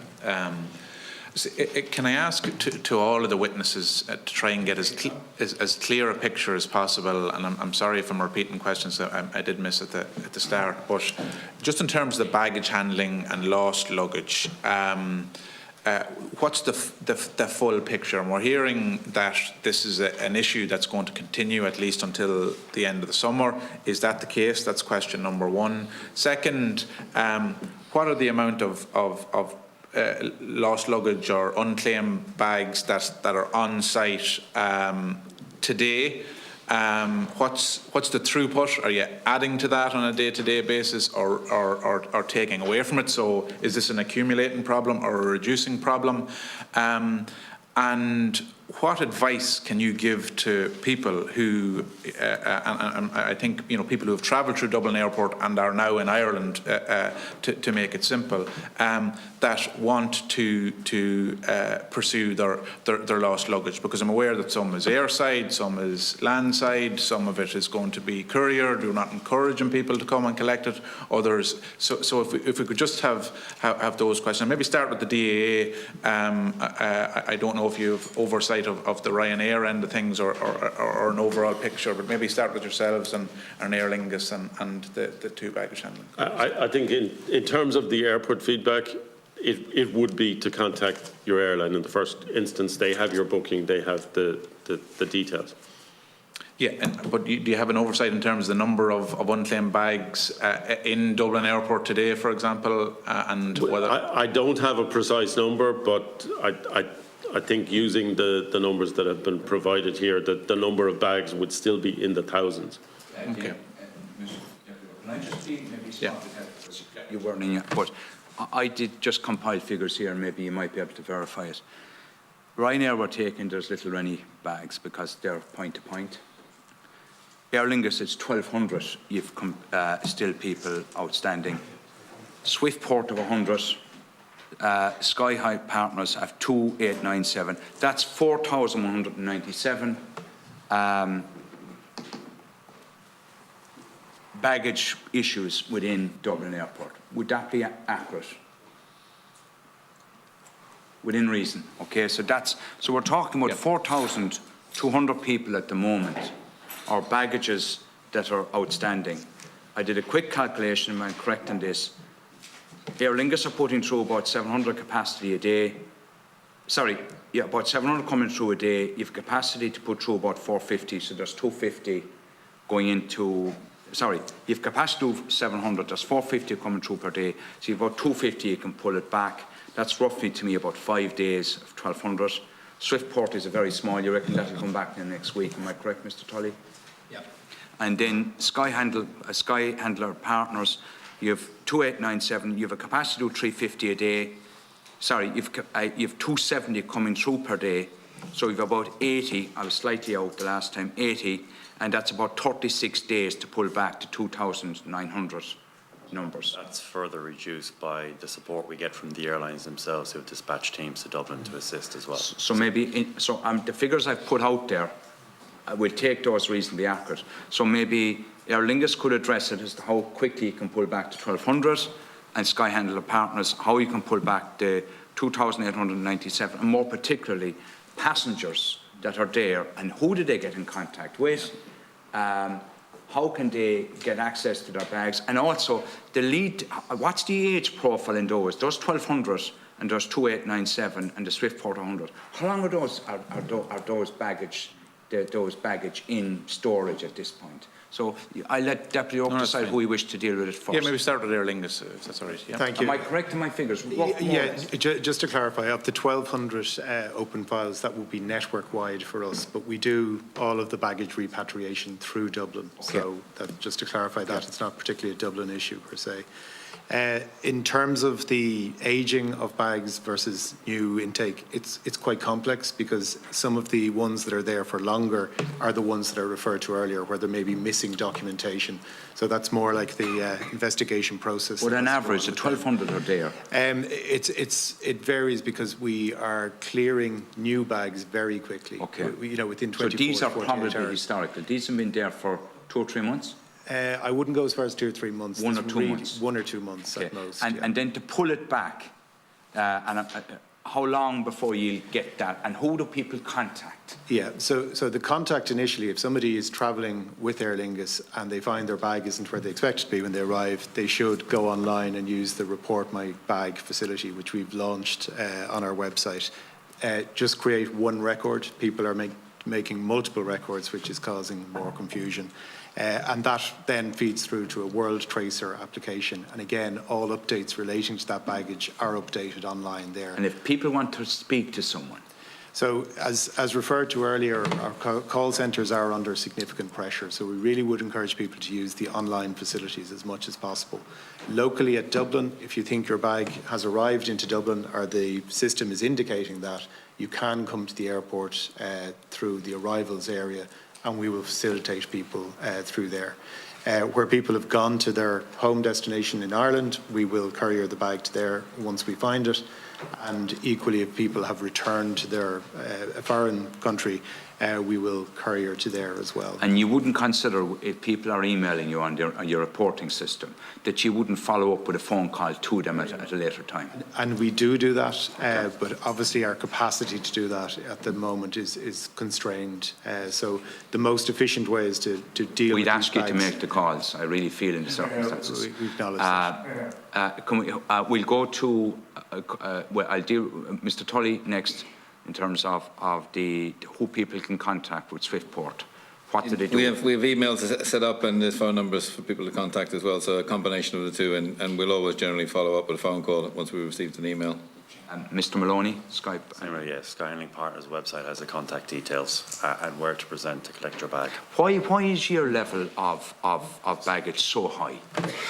It's because of the profile of airlines that we handle and the routings themselves. So again, it's already been mentioned, some airports that are also having more trouble than others globally. So we happen to have... Well, I'm going to ask the obvious question.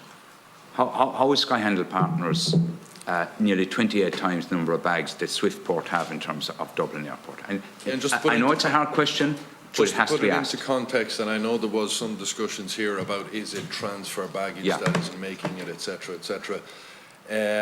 What we experience is we have aircraft come in with passengers at times and no baggage loaded.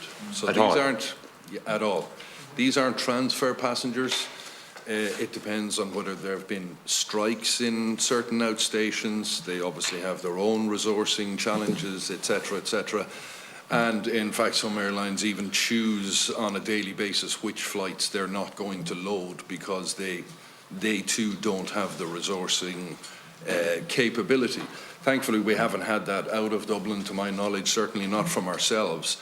But it means that it's like trying to climb a sand dune at the moment in Dublin. As soon as we start to make some progress through baggage, another aircraft could come in missing 60 bags or missing all of its bags potentially as well. How long will it take you to pull back to 2,900?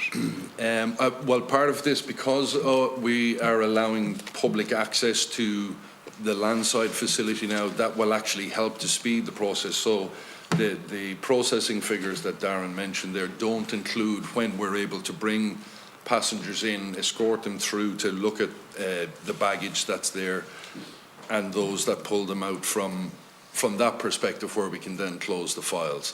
So we've been running this for just over a week, and we're probably getting 50 to 60 passengers per day are being reunited with their baggage, or some or all of their baggage. So that means you're pulling back about 300, 350 a week. So that's on top of what we can then process through systems. It's going to take you a month to pull it back, minimum. It will. The Deputy O'Rourke? Yeah, just to conclude by making the point in terms of communications with people, because it's and you'll appreciate it's hugely frustrating for people to be without their baggage, and you can think of the sets of circumstances, and there's some very serious in terms of medical equipment, and you know, you've heard some very difficult stories in recent weeks, and you know, it's filled Joe Duffy. I think you know, online is fair to a point. I think there's opportunity to improve in terms of the online. I know people who have engaged with online and their frustration with the online, they've shown up in person and been doubly frustrated with showing up in person. So if the online interface can be improved in terms of letting people know where they might pursue it, or I think there's a need for that. It's not an unfair ask for us as a committee TA. If people email and you have a system, that you come back to them with a phone call. Yeah, that's the number one. If we got that commitment today, that you interact. I know there are and it has certainly taught us today the integral part that baggage handling is of the airline industry, and the frustration it brings for the public, but for us, and we've the public onto us. Will you give a commitment that you will follow up with the people who email to yourselves in terms of talking to them? It's that lack of human interaction has probably been the single most frustrating and feature in terms of our interaction with the public on this issue. Deputy O'Rourke? Yeah, that's. I agree. Yeah. Okay. Senator Jerry Butler. Thank you, Chairman. And can I welcome all of our witnesses today, and can I thank them for being here? And could I just begin, Chairman, that my comment today and in advance of today's meeting. Sorry, can I just say, Senator Butler asked for this meeting, and I want to acknowledge that. And I want to say this, Chairman, to all of our witnesses today here. My comments today and prior to today's meeting were not out of a desire to get cheap headlines, but were born out of frustration and experiences in real time of people, family members, friends, and customers of all of you in this room.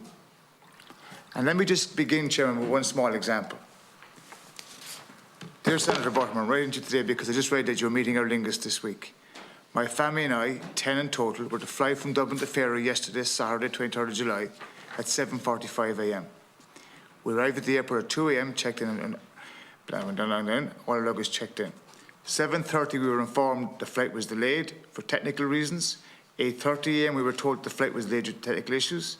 At 9 a.m. we were sent to a different gate and told to wait for further updates. At 11 a.m. 4 of a group were called up to the gate and given new boarding passes. I eventually managed to speak to staff member. I was the lead traveller, managed to get on the flight to Portugal. And the text and the context is this email, a distraught member of the travelling public, upset. And here's the point that I find most upsetting, because I would be a supporter of Aer Lingus, Chairman, which I think, to be fair to the staff of Aer Lingus, they deserve huge credit and praise. The staff couldn't have been ruder or nonchalant. One quote. Now, I'm not here to beat up anybody, and I'm a former chairman of the Oireachtas Committee, so I understand fully your job and our job.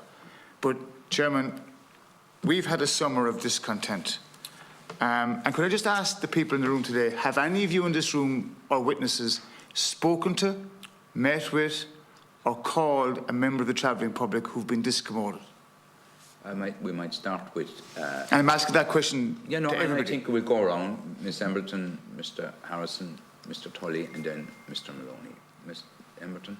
Yeah, we absolutely have spoken with customers on a regular basis. So could I just ask you, as the Chief Executive, yep. Have you spoken directly to members of the travelling public who've been discommoded this summer? I have. Thank you. But if I come back to my previous comments, the scale of the disruption means that the call centres and the contact centres and all of the customer care that we normally put in place are inundated. And the same people who are trying to help customers with their cancelled flights are also the ones being asked, where's my bag? So the compounded effect of the issues that we've spent the morning discussing means that we're not able to give that level of personalised care that we would like to do. And it's in the DNA of everyone in Aer Lingus to care, and every bag matters, and every customer that's disrupted matters, which is why we've been adding resource, calling on volunteers, and doing everything within our power to try and make the experience for customers better, and when they are disrupted, to try and look after them. But the scale of the challenges does mean that we're inundated with contact. Mr. Harrison? Yes, I absolutely have had contact directly. Clearly, the majority of contact that we get goes through our normal channels, but in many cases, people reach out to me or other members of the executive with their individual issues. Just yesterday, in fact, I had a very positive response from somebody who had contacted me in May with a high degree of anxiety in relation to a trip that had been made and issues in relation to passenger requiring assistance, etc. And reverting then to having had made a second trip where they were able to confirm that the experience was much better, much different. So I think one of the challenges that we have as an airport, and has been highlighted today, is that we are often viewed as the last resort for communication with, and we certainly deal with all issues with sympathy, but in many cases we need to refer them to other players. Tully? Yes, on a regular basis, almost daily. Mr. Moloney? Yes, around the aircraft passengers who are travelling out, if their aircraft has been delayed, I meet those passengers, and also in relation to lost baggage, particularly for passengers who have arrived into the country for critical personal events like weddings where they've made contact. The bag has been in the halls, and we've managed to locate those on several occasions, but I'm aware of the distress and concern it causes those affected. I'm heartened by that, Chairman, because on foot of what we've all said this morning here, could I just say that clear communication, the personal interaction, is what people are craving in this case. So I want to just say to the members who are here this morning that that's important that you do that and you instruct your staff to do that. Chairman, Ms. Embleton, in her presentation, and it was very clear, she made reference that she had, if you like, shouted from the rooftops, and that's your words, I think, Chairman, in terms of being ready for this summer. I think all of us never probably anticipated the level of pent-up demand that would be there. But could I ask Ms. Embleton, in the context of Aer Lingus, up to the first week of July, by my tabulation, Aer Lingus accounted for 73% of cancelled flights out of Dublin, versus, I think, 2 or 3% from Ryanair and maybe 26% from British Airways. And if that was the case, then how is it that today, or this week, given that we were supposedly in a state of readiness for this summer, that we're now in the place we're in with Aer Lingus versus other airlines out of Dublin Airport? So Aer Lingus is the network carrier out of Dublin Airport. And if we were a point-to-point model right now, I don't think we'd be having the summer that we're having. Okay. And as I said earlier, we compare incredibly well to Air France, KLM, Lufthansa, and indeed some point-per-point carriers like EasyJet. Yeah. So our numbers actually compare very well, but I come back to every cancelled flight, every missed bag hurts, and we're trying to minimise the disruption where we can. Okay, thank you. Could I just ask then, Chairman, in the context to Ms. Embleton as well, in terms of the working conditions in Aer Lingus Inc., and I know, to be fair to you and your management staff team, you've had a schedule or a series of conversations or negotiations rather with staff around new contracts and so on. Some of us are being told that the atmosphere within the airline at the moment is, and I have an email here and I won't name out the person who wrote to me, is toxic. And another email I have here is that worker relationships are at an all-time low in Aer Lingus itself. And these are from staff members and employees. Could I just ask you, in the context of the present or the latest rounds of negotiations with staff, where stands it in terms of the new proposals, in terms of rostering and staffing? If you could answer that, please. Yes, and I'll pass to Peter in a second Sure. on that. Our people have had a torrid 2 years. For the most part of the 2 years, not being able to fly and do their jobs and look after customers, but actually more recently, with the disruption that we've been seeing, every day is a difficult day for our staff, and they're just going above and beyond at every opportunity. So it has been incredibly difficult for them and for everybody in Aer Lingus. To your point, we are in discussions with all of our work groups at the moment, and those discussions have been very productive. Peter, is there anything you want to add to where we are? No, really, it's really to continue that point, continued engagement with the staff groups and making good progress. And some of the change items that may have been rejected in the past have actually are implemented in practice, which is a testament to the people themselves getting on with it, shoulder to the wheel. And there is no underestimating the pain. We talk about it in terms of the airline and the finances, but also the individual financial pain that all employees in Aer Lingus took is not forgotten by any means. And could I just say that, to be fair to your staff, they are tremendous ambassadors for you as a company, and I'm very heartened and I welcome Ms Embleton's remarks today about the Shamrock and the importance of Ireland to Aer Lingus, and I hope that can be translated on the ground. Could I just, and you would expect me to finish on the piece around Cork Airport, if I may, and I don't want to be parochial, but I'm going to be parochial.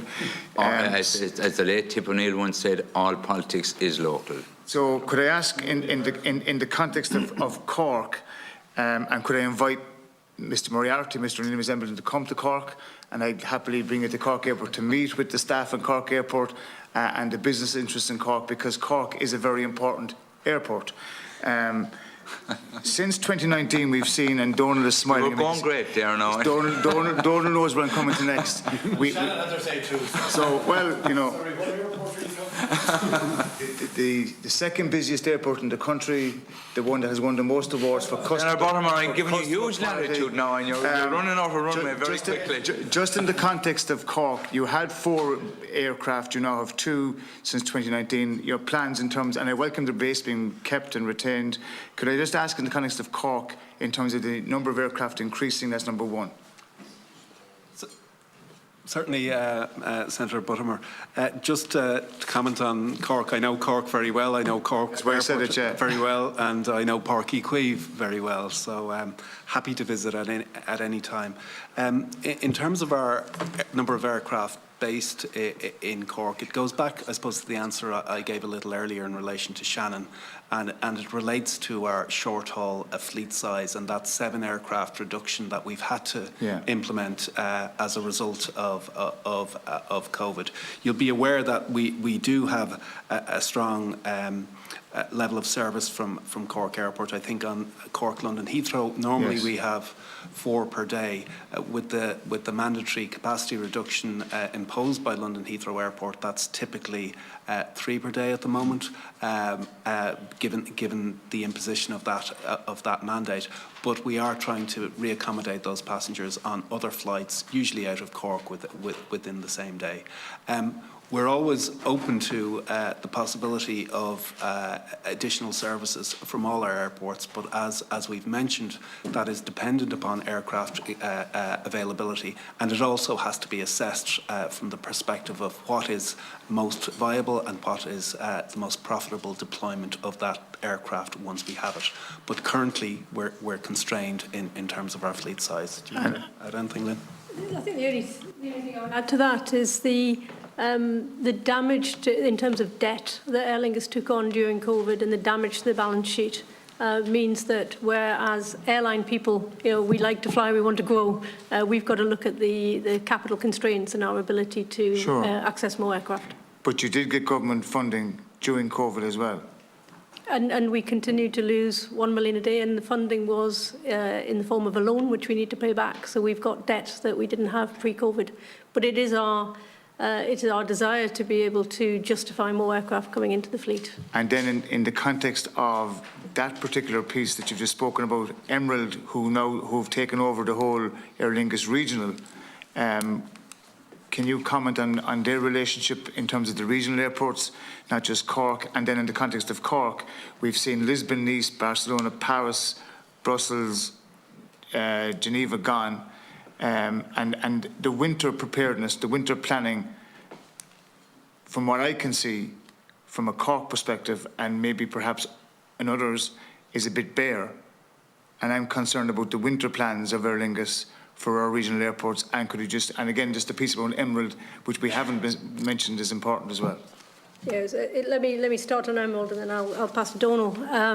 When Stobart went out of business, Emerald did step up very quickly, and we've worked extensively with Emerald over the last 6 to 9 months to ensure that they're ready and to help them get ready, and they've done an amazing job at getting their aeroplanes and their crew in place.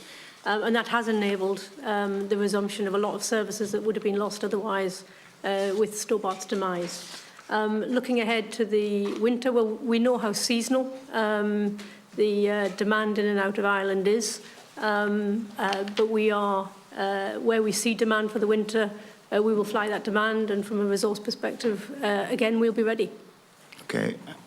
Donald, in terms of Cork, and I suppose much like we did last year in terms of our summer schedule, so we would typically plan our summer schedule for summer 2023, which effectively starts... But no Barcelona, for example, or Cork as an example now, which is a route that's profitable, and you've been very high load factors in that in the past. Yeah, so we plan our summer schedule and we announce it typically in the October timeframe. So all of those considerations are will be factored in as to what the most effective and profitable deployment of the assets we have available, which is aircraft. And winter flights to the sun out of Cork again, where there's a high load factor in the past, not included yet, or not yet, it's tied down.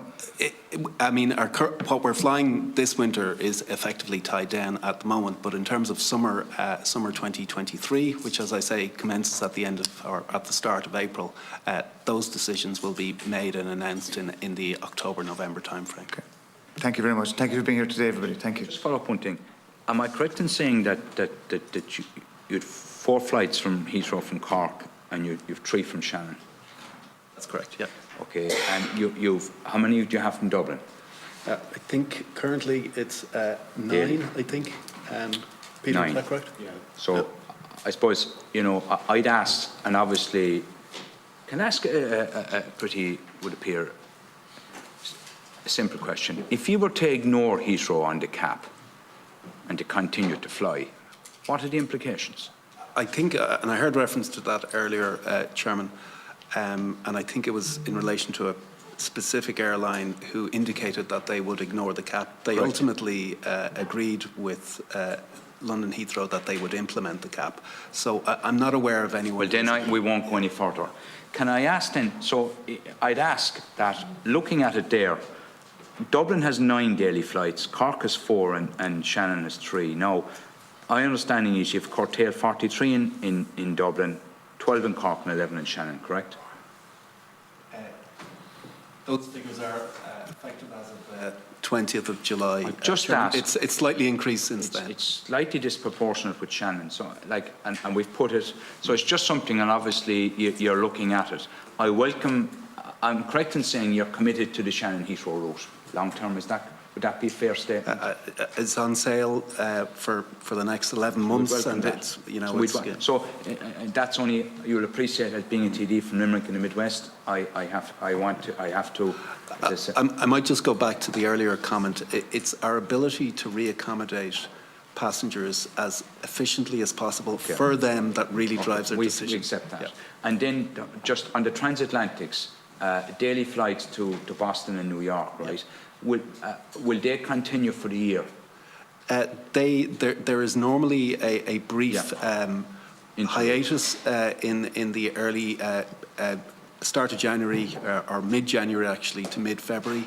That's typically for 2 reasons, for demand reasons, but also for required aircraft maintenance reasons. So our normal profile we would expect to continue. Will continue. Yeah. And are the load factors quite good, are you finding on the flight, both to Heathrow and the Transatlantic? I think in summer things are good. And then can I just ask, it was an initial question I asked on the voucher scheme, where at COVID time you gave vouchers to passengers, and the question we are getting is, they're restricted to people only effectively being able to get departing flights out of Ireland in euro currency. are you looking to concessionally allow that to be flexible so that people can use those vouchers coming in or out of Ireland? Yeah, I've absolute sympathy with that position. What happened, of course, over COVID was vouchers were almost invented as a solution to the extreme levels of disruption. And then the systems and the IT needed to be built and to accommodate these vouchers.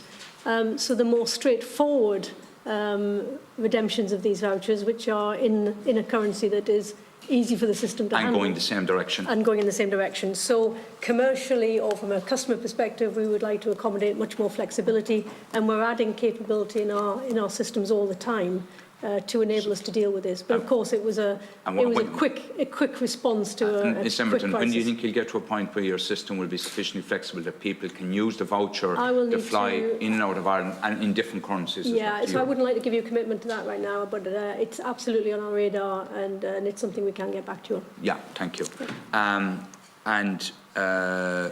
The vouchers. So what I propose, we have to conclude now.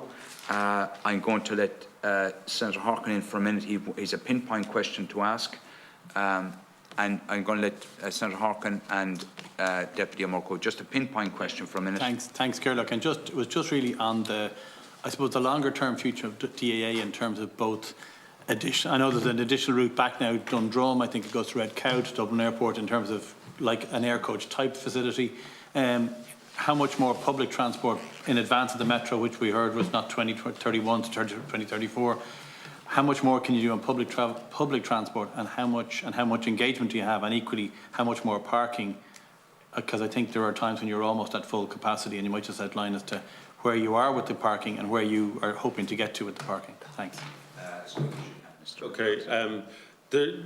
In terms of public transport, there is approximately 83% of public transport connections and frequencies has returned to the airport. So we're still down in terms of capacity, and that's a particular problem in the early hours of the morning, which both impacts staff going to the airport every day and passengers arriving early.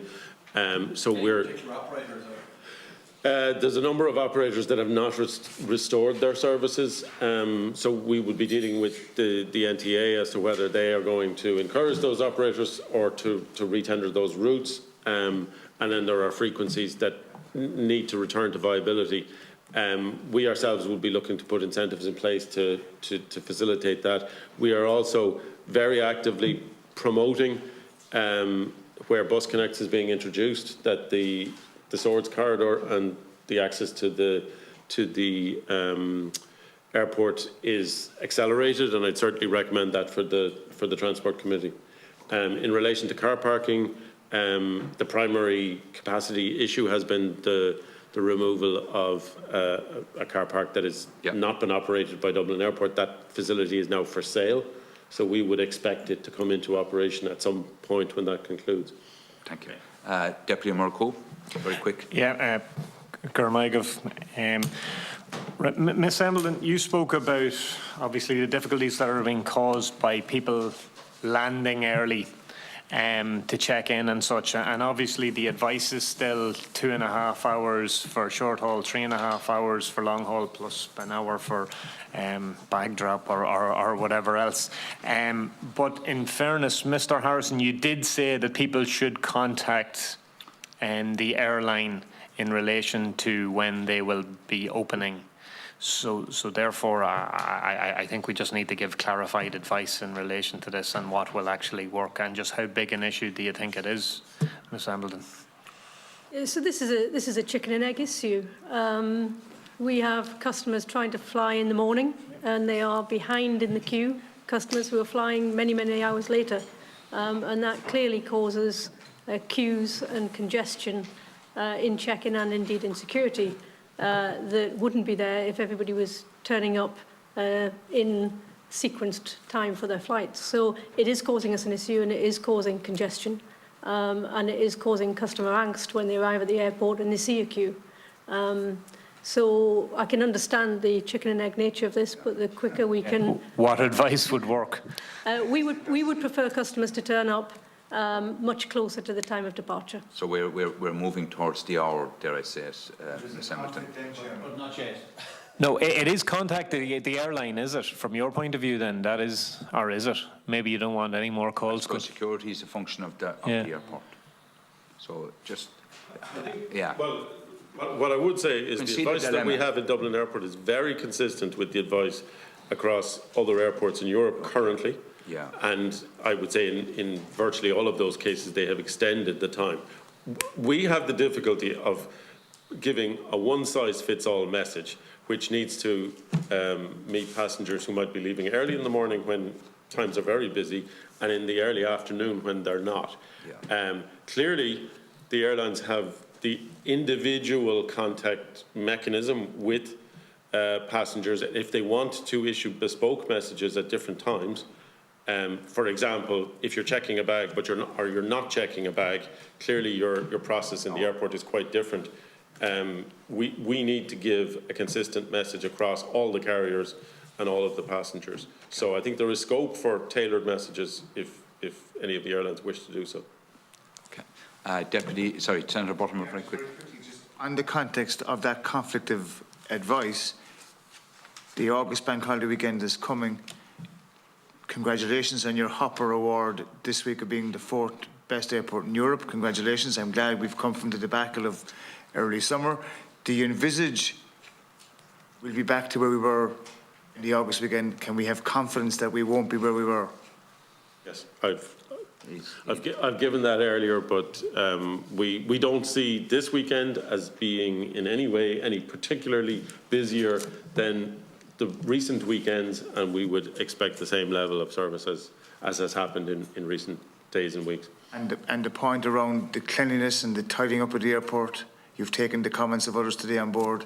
Absolutely. And could I just finally ask Aer Lingus, in the context of the winter and the ongoing aviation global issue, obviously the Heathrow slot has created huge problems for you, given that centrality of Heathrow to Aer Lingus.